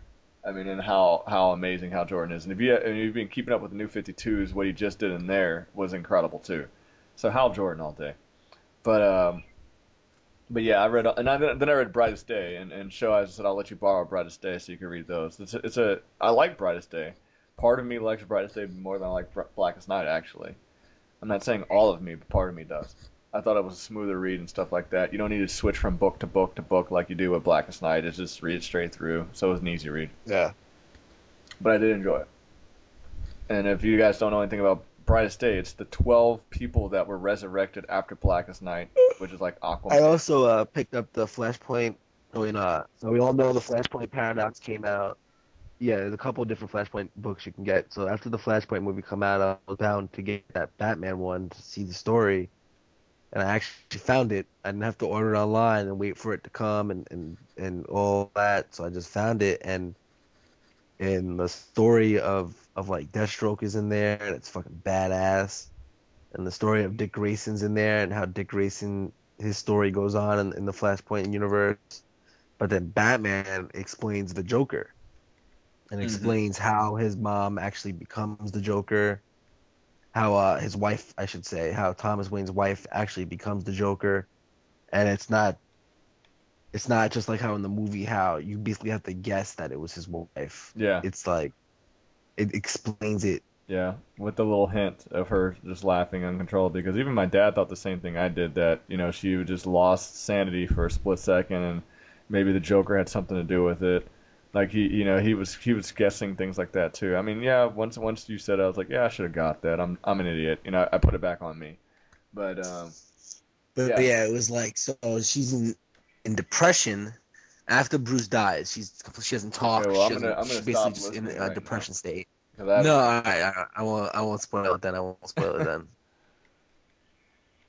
Because I'm gonna But read. yeah, it was really good. It was really, really good. I'm really excited to get the other ones. I really want to get that Superman one. It looks pretty official. Yeah, yeah, exactly. I will. And speaking of, if you guys have not seen the Flashpoint Paradox yet, you have done yourself a huge disservice. It is one of the best comic book movies to ever come out. I don't care that it's animated. The Flashpoint Paradox is one of the best. If I had to rewrite my top 5 comic book movies, I would have to include The Dark Knight Returns and The Flashpoint Paradox in the top 5. Now, what movies I would push out of there? Man of Steel for sure, and probably X-Men First Class. But I would say that those two. I don't know if you agree. Hey, how come the Aquaman Flashpoint skin doesn't look like the Flashpoint Aquaman? Because it's NRS. What the Yep. fuck? It looks nothing like him at all. He doesn't even have the chili bowl, bro. It not even the same outfit. He has like that Rambo thing going across his chest, like he has a fucking gun or some shit. What the fuck? I don't know, bro. Like I was sitting there looking at it yesterday. And I was playing casuals yesterday. I was like, so how is this the Flashpoint Aquaman at all? He doesn't look like Like Emperor. Does he look like an emperor when you pick that suit? No. it's like literally from head to toe, nothing resembles the Flashpoint Aquaman. Nothing, not even the hair on his goddamn head resemble the Flashpoint fucking Aquaman. Now, Will, who's not a big DC guy, you actually like the Flashpoint Paradox as well. Yeah, well, see, I like DC more for stories alone. I just don't like a lot of some of their characters. Like, I fucking hate Superman. But with that said, I still thought Man of Steel was an excellent movie. It's just, I don't know, some of the characters there's not enough flaws with them for me sometimes because I read like a variety of things. Like I don't necessarily read too much Marvel. I just prefer Marvel because I like it feels like it's like a '90s Saturday morning cartoon. It's supposed to feel cheesy to me, so I don't mind it too much. And then I look at DC as being a bit more like serious and everything. And like I also read like Japanese comics, mangas, and everything. And out of that, I read like Monster and Berserk, and those have like really excellent stories. And like I really, when I want a good story, I'll read something that's like really in depth, has good character development. And then at the same time, I don't mind reading or watching something that's supposed to be like really cheesy and it's just straight up action. Like I'm flexible. I can do like all that if I really wanted to. Mm-hmm. But I thought Flashpoint was excellent because I like Flash. I just hate what they did with him in comics, and so I really like this movie. Like Flash is one of my favorite heroes. Mm-hmm. Yeah, I mean, and as I was telling Show, like I'm not even. I was about a few years ago. I really didn't even care for the Flash, a few years ago, but he slowly started growing on me. Things like that, and now I will say, like after this, I will say I'm a Flash fan. So it was a progressive thing for me years, but yeah, I will have no problems admitting that I'm a Flash fan. Oh, Will, the site I'm on has an advertisement September 3rd for DOA 5 Ultimate. Okay, I knew it was sometime in September. Yeah, I didn't know it was that soon though. Deal with his ass. Dude, you're hating, Show. Fuck that game. I keep trying to tell you, man. There's more to that game than you know. I was showing Will some shit yesterday that he just didn't even know. Yeah, but he can just hold out of it, so it doesn't matter. And then that's what exactly Well, I was showing. you can't. That's exactly what I was That's what it showing, was. that you can't hold out of it. I was showing him unholdable combos and things like that. How to set up unholdables. And things But like either that. way, even though the game is ass, I would still body you with Rig. With who? Rig. Oh, with Rick. Get out of here, bro. Bro, I picked that map where you're in that little small dojo. And you think I'm You know what I'm worried talking about Rig? You know what I'm talking about? You know what map I'm talking about? We're in the dojo. And you can knock them through the thing and go to the floor down there. Yeah, well, no, I don't knock you to the thing. I do Riggs command throw, which bounces you off the ceiling and does like crazy damage. So good luck fucking Bro, beating that shit. I am not worried about you in DOA. And that game Yeah, is you see not it. as bad. That speaking of, weren't we just talking about the fighting game community not accepting everybody in the fighting game community? And look what you just straight up said.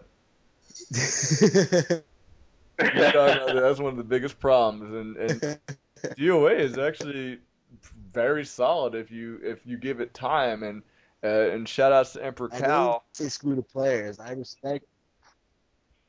Shout outs I to Emperor respect Cal for putting that PL. I tutorial together, respect man. like that chick who plays DOA and like all those other dudes. I forgot their names, like the Hayabusa player and Master. all those guys. Yeah, Master. Yeah. They're all really good players. They all like they in their respective game were basically like gods in DOA. I just personally don't like DOA itself as a game. Like when But I go to tournaments, I know who Master is and I know these players and I respect them.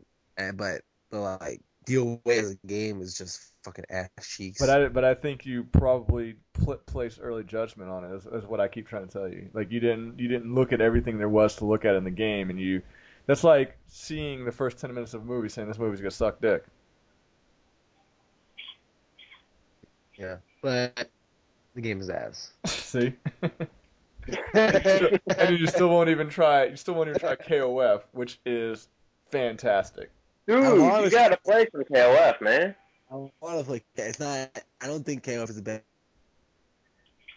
So what's the reason for you not playing KOF? game. Why do you always run from I KOF then? want to play it. I just been too lazy to go pick it up. I just haven't picked it up. I'm not gonna play you in a game I've never played before, so you can body me. No, I'm gonna pick it up, how learn often it. do I do that? I'll sit down and show you how to play the game, bro. Well, except for I'm third not you. strike. I don't practice for casuals like you do. Like, I don't jump on the system and get in sets for casuals. I don't do that shit. I have no Yeah, to but me casuals means you get to sit around and help each other and things like that. yeah, but that Sean got the work put it on that Sean in third strike though. I still remember that. The freest character ever made in a fight. And you were just I was struggling. It was really just because you were just jumping back with Akuma and spamming fireballs. And if I mess up one parry, it's just like no, start all the way over. So yeah. And the thing Hey, is, the G would last be time we did it, what was the set? like 10-0. You're crazy. It was like 6-4 or something. But what's the set with Ryu? How many times have you beaten Ryu? Yeah, fuck you. 0. Ryu's so cheap. His uppercut is He's so not even good. that good in that game, bro. He's mid tier, bro. He's not even that good in that game. So I don't want to hear it, bro. But your KOF, bro, I don't know why you're dodging, man. We played KOF till what? I think Joe left at what 5 in the morning. I need to pick that shit up. It's I'm about just to so go. good, man. I'm about to go to GameStop. I'm about to pay out Arkham Origins Collector's Edition and get KOF. Dude, it's and when you put in time, it's gonna be overwhelming at first, but the more time you put into it and you realize that it matters, like that you're like, damn, I put time into it and I got better, and anybody who just picks up this game will not beat me. You're gonna respect it a lot more.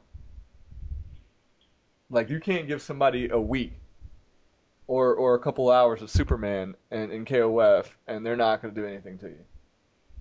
Bro, in 1 week, my drunken master character will body all three of your characters. Whatever, bro. I ain't worried about Shin. I'll give you a week with Shin. I won't even touch the game for a week, and I'll Shin and whatever, and I am not worried about him. He's so godlike. And the thing about the KOF that I love the most is how their meter system works. Like every round, you have the ability to acquire more meter. They don't give it to you for free, so you have to earn it still. Yeah. Like that's to me that's the best thing about it. It's not like Street Fighter where you get the Ultra every single time. Oh, you're getting your ass whooped. Hell, here's Zangief's Ultra, which is half your health. So Yeah. you can have 10% health and they could have 50, and Zangief touches them with that Ultra, and hey, he wins. You know, there's nothing like There's no bullshit like comeback mechanic. It's really all skill. it's all yeah. There's no comeback mechanic because you can use your drive meter or you can save it up for a hyperdrive. Because a lot of people think Yeah, hyperdrive you can EX moves or use like a super, right? exactly, or you can EX certain supers as well, Oh, okay. and so they cost 2 bars. And that's the thing about the game is everything. Yeah, you have to earn all your meter. You earn it all. It's not just given to you. So if you And how do you build meters, special moves yeah with and moves block? and just getting hit and things like that, blocking gives you a meter, things like that. So You actually gain a lot of meter in that game. if you Blocking build, builds you meter or builds their opponent meter? Not a- it's both. You build and you get you build you can build and you can get meter. It's both. Man, you build meters so fucking fast and Injustice is so annoying. It's not as fast as Injustice as building meter, but I don't think No. anything is. So, but the I thing think is, they need to nerf Black Adam's trait where it doesn't come back as fast. are we going to sit here and That's what talk we about need to everything do with that's Injustice. nerfed with Injustice?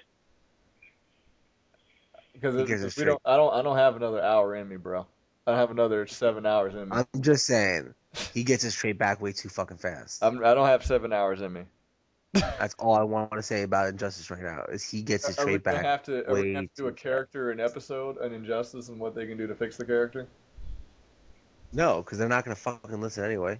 Yeah, but I'm just saying because if that's what we're gonna do, then we can do it. We can do a character, an episode on what they need to do to normalize this character, either normalize them and making them better, or normalize them and making them worse.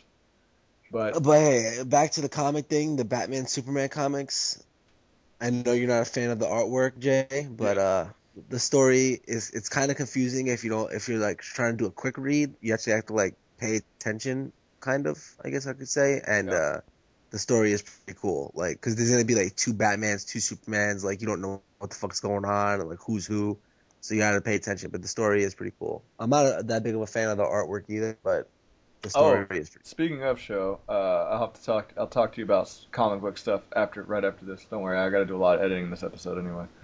But I'll talk to you about something right after this relative to comics. But yeah, I mean, yeah, I'm not a huge fan of the artwork.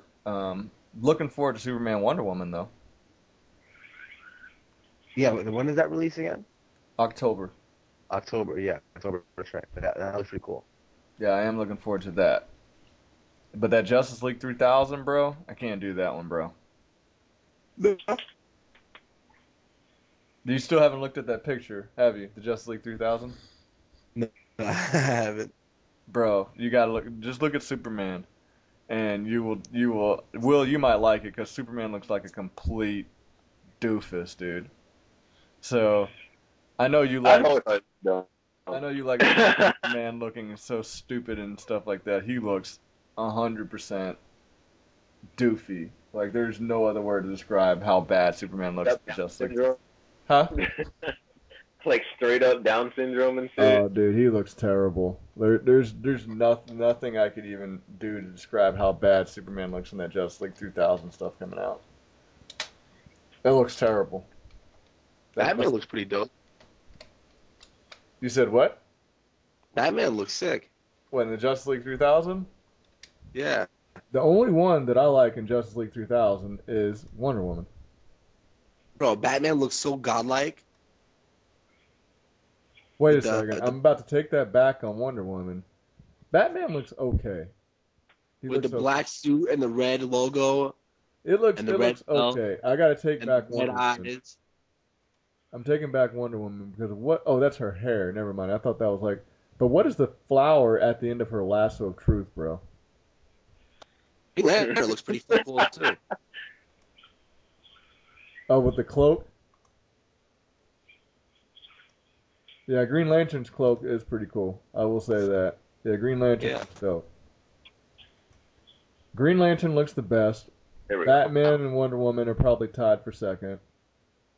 Flash next, but Superman, bro, what's up with that? Man looks fucking terrible. And is that going to be Kal-El? Because Kal-El will still be alive at this time. What was he thinking? What were they thinking making Superman look like this? I don't know. His hair, not even- bro. Not even an S on his chest. Yeah, it doesn't even look like an S. I have no idea what it is. But what's up with his hair? And is that Flash? Is that Impulse? I don't like Flash at all. It looks almost like Wally West or Impulse is like the face, but who knows what it is because both of them I would don't be dead by Flash. then. But Oh, yeah, what the fuck is it? Jennifer Lasso. What the hell is that? what's that? I kind of like it. You said what? I think the order of coolness is Batman, Lantern, Wonder Woman, Flash, Superman. Uh, I would say Lantern first, Batman and Wonder Woman tied for second. No. Batman definitely looks better than Wonder Woman. That fucking lasso is stupid. Yeah, okay, you win that argument because of that. I kind of like the lasso. With the flower at the end of it? Yeah, I don't mind it. Well, how the fuck's you gonna wrap somebody up? It's like, oh, here, smell this. Tell me the truth.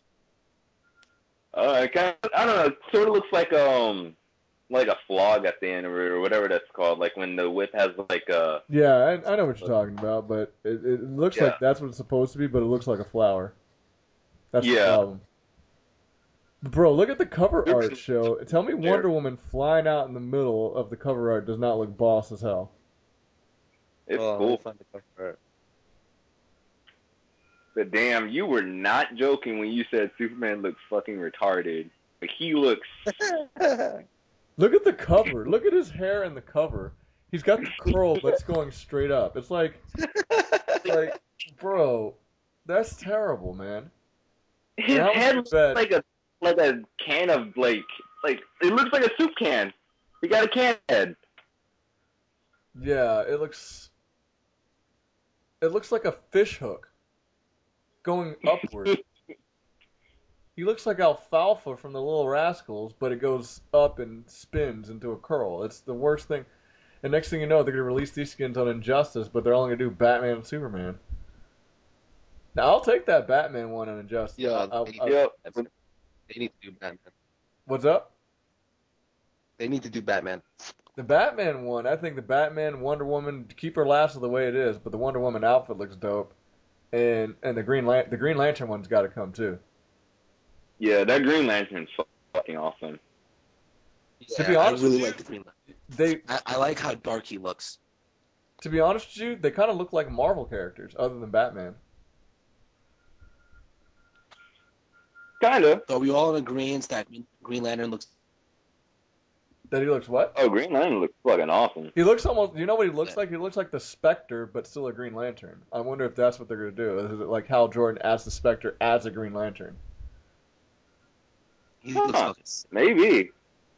Yeah, because it looks like his cloak isn't actually like a real material. It looks like it's coming from the ring itself.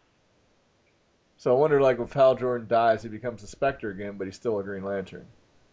He looks so fucking sick. But they kind of look like Marvel. Batman looks like he's gonna murk somebody. But that Superman is just the worst. I'm still like staring at the Batman one. I think it's so dope. I like but that can't be Bruce the Wayne. Batman one looks better when they do the can't be fucking concept Bruce. art. When you look at the concept art for Batman, that's where it looks really good. You know? Yeah, it does. If you look at it on the cover, it doesn't look as good as the concept art. And the Wonder Woman looks better on cover than it does in the concept art. And then the Green Lantern looks dope no matter where he's at. The Flash looks terrible.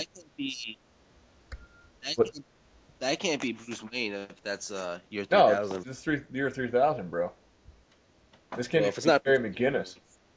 He's a fraud. Yeah, Batman without Bruce Wayne. That's Terry?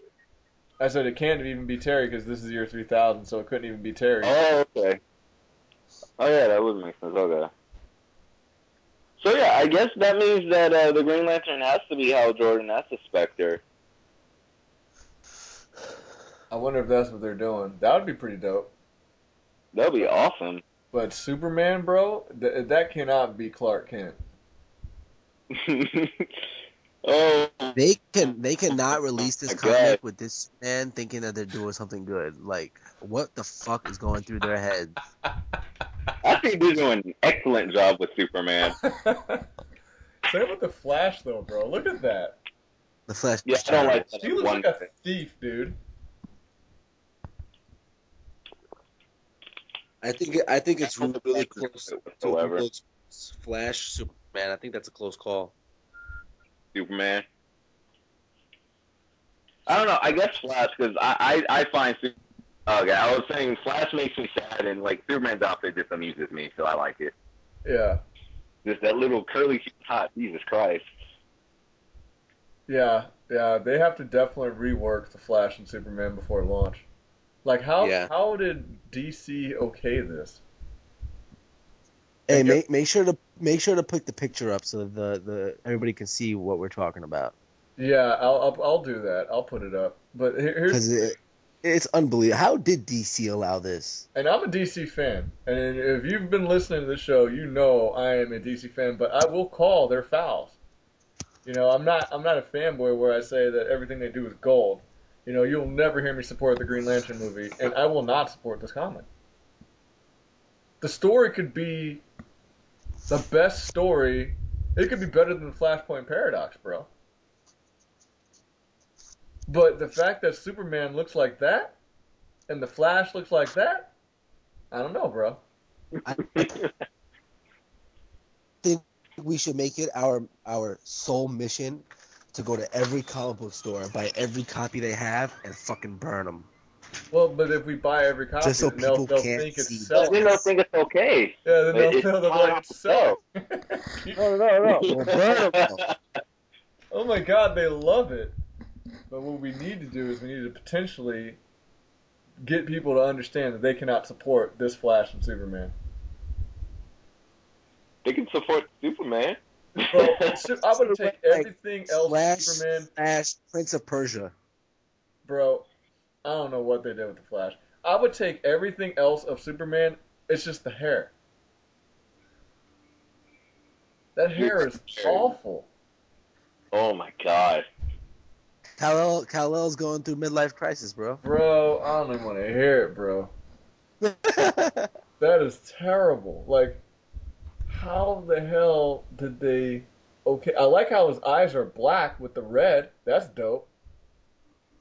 It's just... Yeah, I like how Batman's eyes are red as well. That shit is dope. Yeah, I mean, the Batman one looks like a futuristic version of the Flashpoint costume. Right? It looks like there's a lot of inspiration. Version of the Batman Beyond. Yeah, there's probably like a mix of Flashpoint and Batman Beyond because you see the shoulder, how it's the points on the shoulder, kind of like Flashpoint Batman does. Yeah. The red eyes. I like the ears being short on it. I do like that. It reminds me a lot of the Batman Beyond. It really does. But it looks cooler than Yeah, Batman it Beyond. does. It just looks cooler. Speaking of, Batwing It looks finally like looks cool. it's like that nano suit type thing too. Except for now he has a cape instead of like the underarm. Yeah. Speaking of though, Batwing actually looks cool now. Now that he's wearing that full armor Who suit. exactly is Batwing? Batman Incorporated, basically. He's the Batman Incorporated of Africa, I believe. Oh, okay. So he's the African Batman. Yeah. But Okay. the recent cover arcs where he has the full mask and everything, he actually looks really cool now. Okay, so I just pulled up a bigger picture and holy shit. Yeah, they have to fix Superman. Jesus Christ. Wait a second. You're saying they need to fix it? I thought you hated Superman, so you love the fact that it looks this dumb. Oh, that was before I blew up the picture some more. Now that I'm looking at it like a full screen size one, god damn. Oh my god, that's awful. It's really bad. You saw that they're gonna try to come out with a Black Panther movie? Yeah, I did see that. It's better. Who do you think should play Black Panther? Idris Elba. Yeah, that works. It needs to be every black hero in every comic book movie, bro. But no Marvel be Sam Jackson. No, they can't. Wesley- No, they can't. It doesn't matter. Don't say Marvel doesn't care. Wesley Snipes. I would take Wesley Snipes, but they're not going to do anything with Wesley Snipes. I would take Wesley. I mean, what other black? I mean, let's think black actors who could play the Black Panther. They won't do Wesley Snipes. You got to remember, it's got to cater to kids as well. Wesley Snipes can cater to kids. So it's going to be like Nick Cannon or something. Right. That would be hilarious. Panther starring Nick Cannon. Coming to a theater near you. Rated. Give my money back. Marvel, in collaboration with Nickelodeon, presents Black Exactly. Panther. From the same director who brought you such hits as Drumline. Here it comes.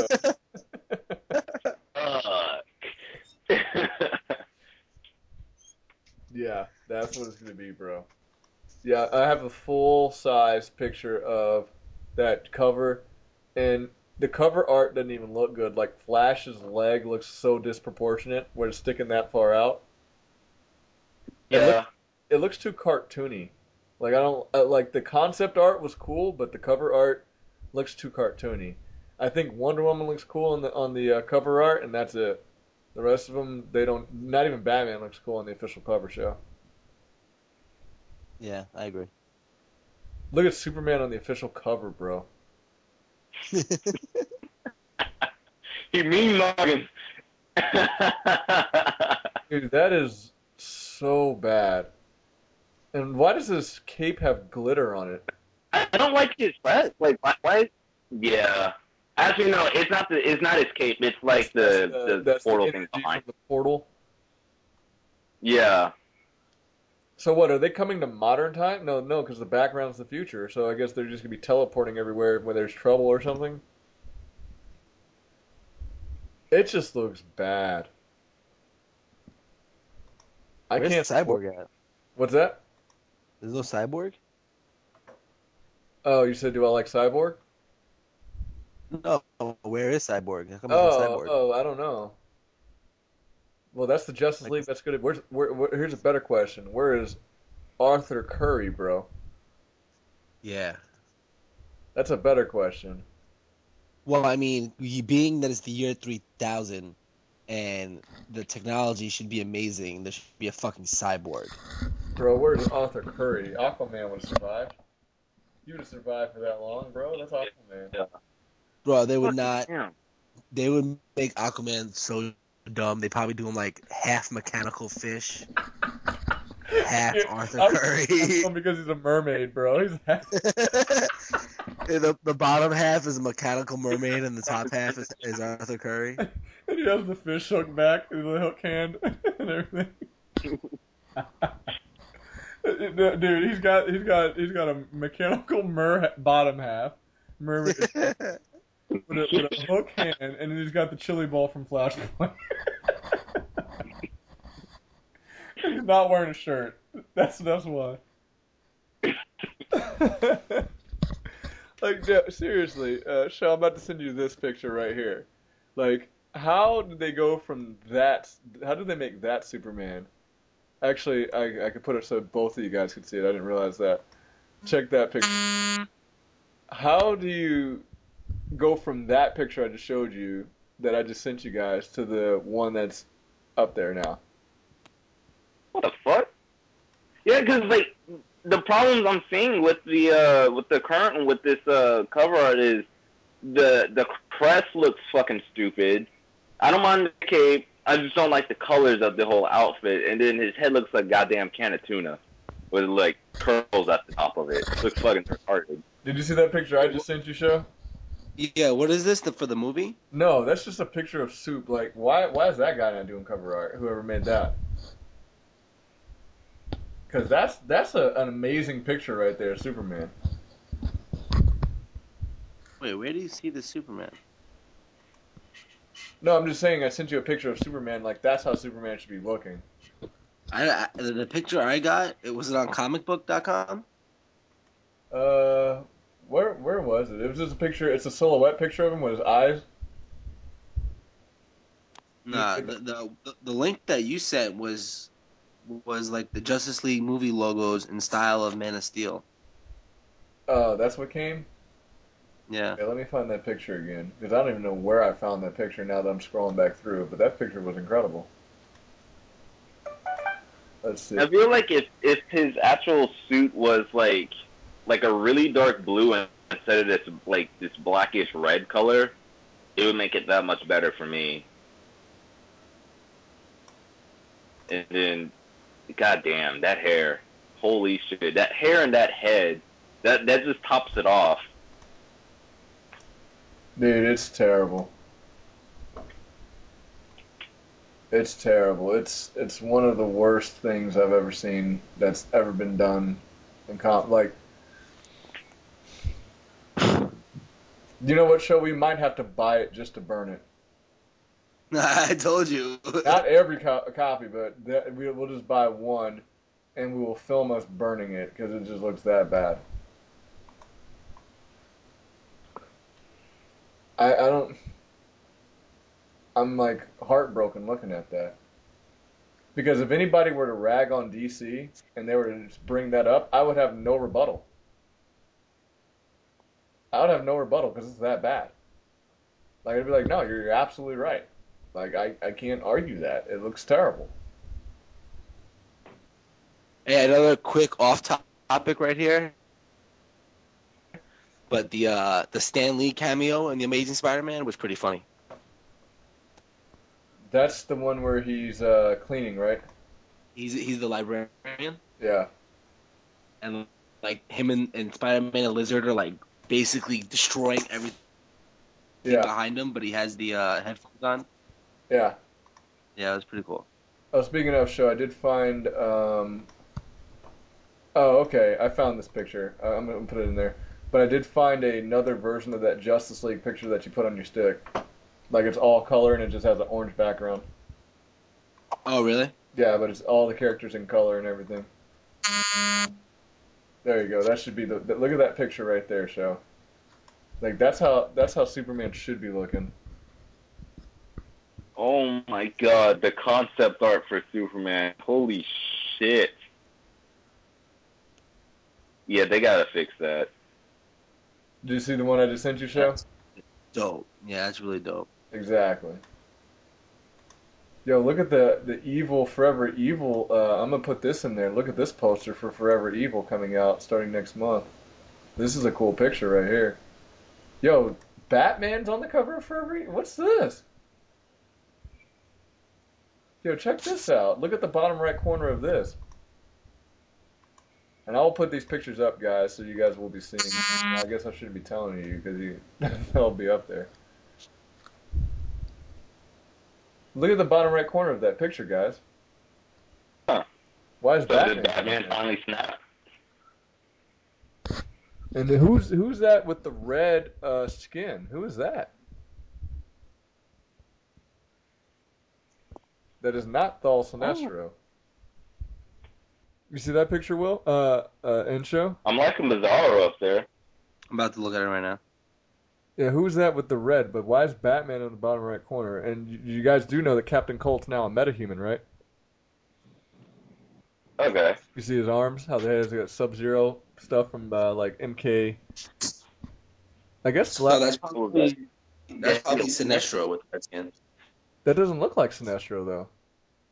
Yeah, but it looks like it would be Sinestro. He has like the yellow. Yeah, he's the got a yellow arm. glow. He's got red skin, but he doesn't have the face of Sinestro unless Sinestro shaved. He didn't have the massive forehead, and now he's wearing a cape. But of course, look who's in the middle, creating. Look who's leading. Best bet that that's Sinestro. What's that? I said my best bet would be that'd be Sinestro, but why the fuck is Batman on the cover? Yeah, that's weird. That's what I'm asking. Did he like finally snap or something? Or is it like Azrael or something like that, posing as Batman? Or Yeah. Clayface? Black Hey, what's the Adam? guy's name again? Black Manta? And the guy with the Black Manta. Yeah, yeah. But of course, Lex Luthor is the only one who can lead that crew. Fucking Lex. Goddamn. How I'm does really someone be disappointed. so smart but so fucking retarded at the same time? Yeah, I do have that problem with Lex Luthor too. I agree. He's very smart but dumb at the same time. I'm really disappointed on if they go with Lex Luthor in the next movie. Oh, they've already been throwing names around for potential Lex Luthors. Yeah. Remember how we were saying like he's not gonna be able to handle it? Like how is Lex gonna handle a punch that sent fucking Zod from America to China? Yeah, I agree.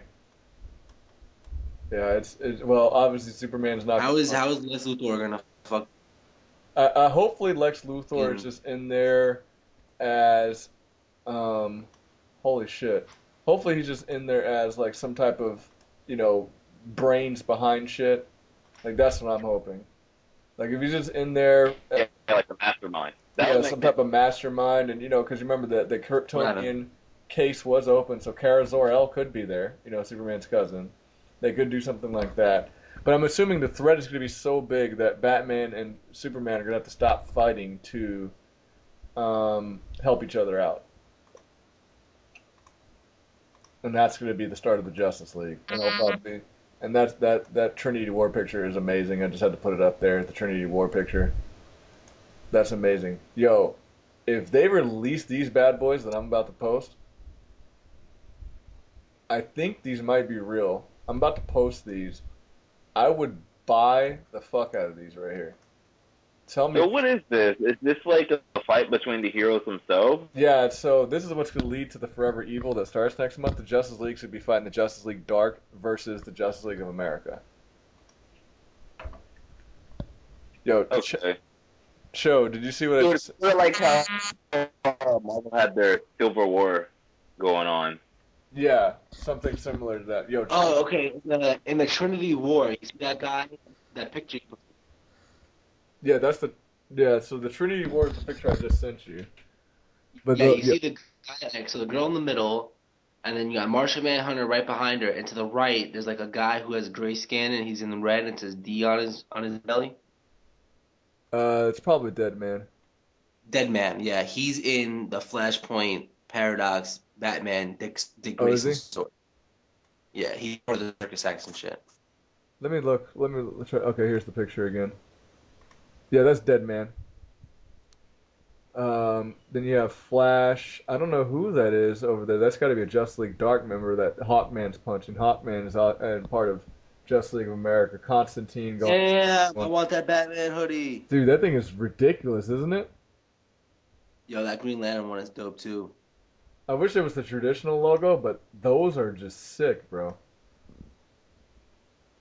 Was It this on the looks like the guy that Hawkman is punching is like a Martian, sort of like Martian Yeah, Manhunter. it kind of looks like that. There's Zatanna's way in the background. You see the question in the top right, his silhouette or whatever. The question's up there. You see Phantom Stranger into the left.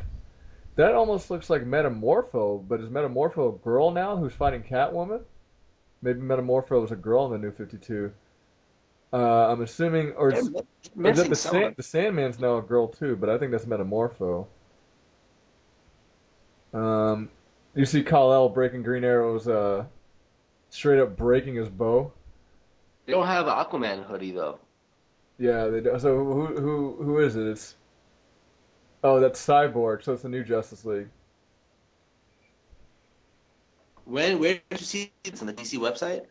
That's no. This is like somebody else who's making it. That Superman one's ridiculous. He has a Nightwing one too, but it's pretty cheesy. They for sale or are they just Oh, you can buy them. like right now Oh, you how can do you buy one go of buy them? these? Let's see, dude. I would buy one. Me too. How much? I do not. Oh, I guess you can't buy them. They have a red Oh, lantern. I see. The Cyborg hoodie, the Flash one, and the Batman one are cool. So is Green Lantern. That one's awesome. I like how like the bottom of the sleeve has like that gradient color to it, like how like, the Batman bottom of the sleeve is like black. Yeah, Yeah, yeah. I also like the red shoulders on the Superman one. Yeah, I like that as well. I Yeah. just can't wear it because I don't like Superman. You can't, but Will, that looks pretty dope, dude. It looks cool. I won't be wearing it. Yeah, I don't really care for the Flash. I actually don't care for the Wonder Woman either. And as I said, if the Green Lantern were the original logo, then I'd be game. But oh, somebody else wrote that too. Show yeah, there's no Aquaman. Be disappointed. And I love how they use the Nolan bat symbol too. How would you do Aquaman for this though? Would it just be like The A, like the new 52 Aquaman logo, I like a lot. Oh yeah, the A. That's right. The Arch A. Yeah, the new 52 Aquaman logo I like. I don't really care for any of the other Aquaman logos. I'm still waiting for DC to or a distributor to just make the new 52 Aquaman logo. They're falling asleep on Aquaman again, dude. How do you come out, push Aquaman, make him a god again like he deserves to be, and then you don't release his logo shirt, man? Come on, man. I think that stigma from the Super Friends still is around to this day. It shouldn't be, but I think it might be. Oh yeah, there's a lot of misconceptions of Aquaman, man. People fell asleep on Aquaman. They don't know how ridiculous he is. I'll post this picture right here and see. Look at his logo right here and tell me this logo is not sick. Who is Aquaman? Yeah, look on his belt. I'm gonna try to find a couple of them that are really cool. But his belt right there, that shows his logo. Oh, that's cool. Yeah, I'm liking the new 52 Aquaman. He looks pretty cool. Yeah, New 52 Aquaman looks so sick. They're just sleeping on not releasing that shit on Injustice, man. See, here's the only New 52 Aquaman shirt they have made, and there is no way in hell I will be caught dead in this thing. Like, look at this shirt that I'm sending you guys. I would not be caught dead in that thing. Like I said, they're stuck on that fucking old ass cartoon. They make everything about him a joke. But this logo is sick and everything, but show you need to get that shirt. Like they can't do the fucking scales right at all. They just stop trying to do scales. It's making an orange shirt with the belt on it. Dude, take away the belt. Just put the A. Here it is, right here. I'll resend it for you. You got it? Yeah. It has the scales with the belt on it. That's dope. You need to get that and walk around with a trident, bro. That's so dope. Oh. That's about to be my Halloween costume. That's what they do to Aquaman, bro. That's the only new 52 Aquaman shirt they've released. It's not even really like a new 52, I would say. No, you've seen the new 52 Wonder Woman shirt and shit, haven't you? Hey, show they have Wolverine movie shirts on this site if you want those. Oh yeah. I'll try to find the Silver Samurai for you. They probably won't even recognize it as a Silver Samurai because, like, at least from my knowledge, they didn't mention it. They didn't call him Silver Samurai. They didn't even call the sword Muramasa. No, but they had Muramasa. Isn't that the sword he tried to give Wolverine in the beginning? You remember? You remember that part, show when they're in the bunker? Yeah. And he was But like, they specifically call it the Muramasa, though. I'm ordering that one right there. I'm ordering this one right here. This is the one I've been telling you about, show, for a while. I know I've been telling you about this one, and well, you don't want to look at that one.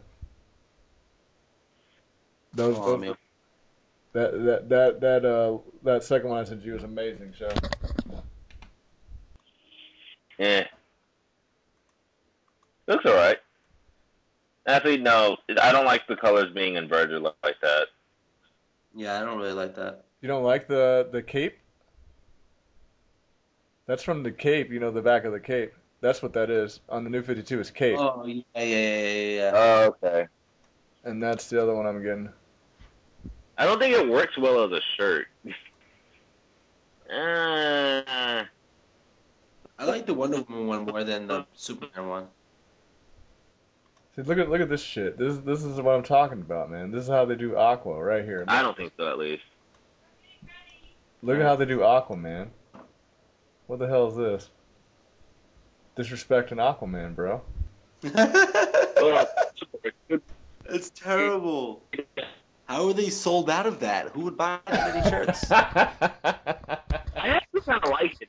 I kind of like it. It's far better than that other shirt you showed us. Yeah, but they need to, But like fix the that A, logo. I don't know. The logo needs to be the new 52 one, bro. You see that Green Arrow shirt where it shows his face? Yeah.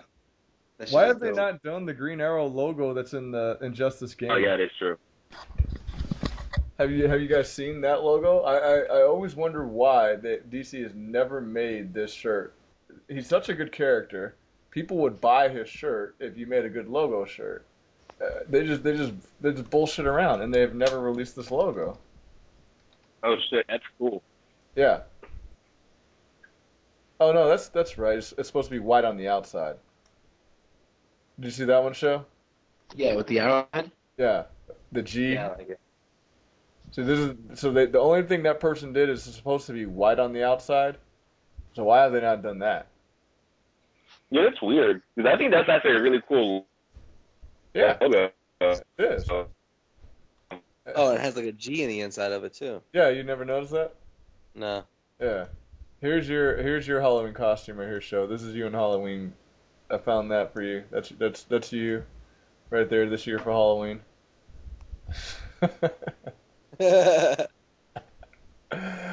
God, that's terrible.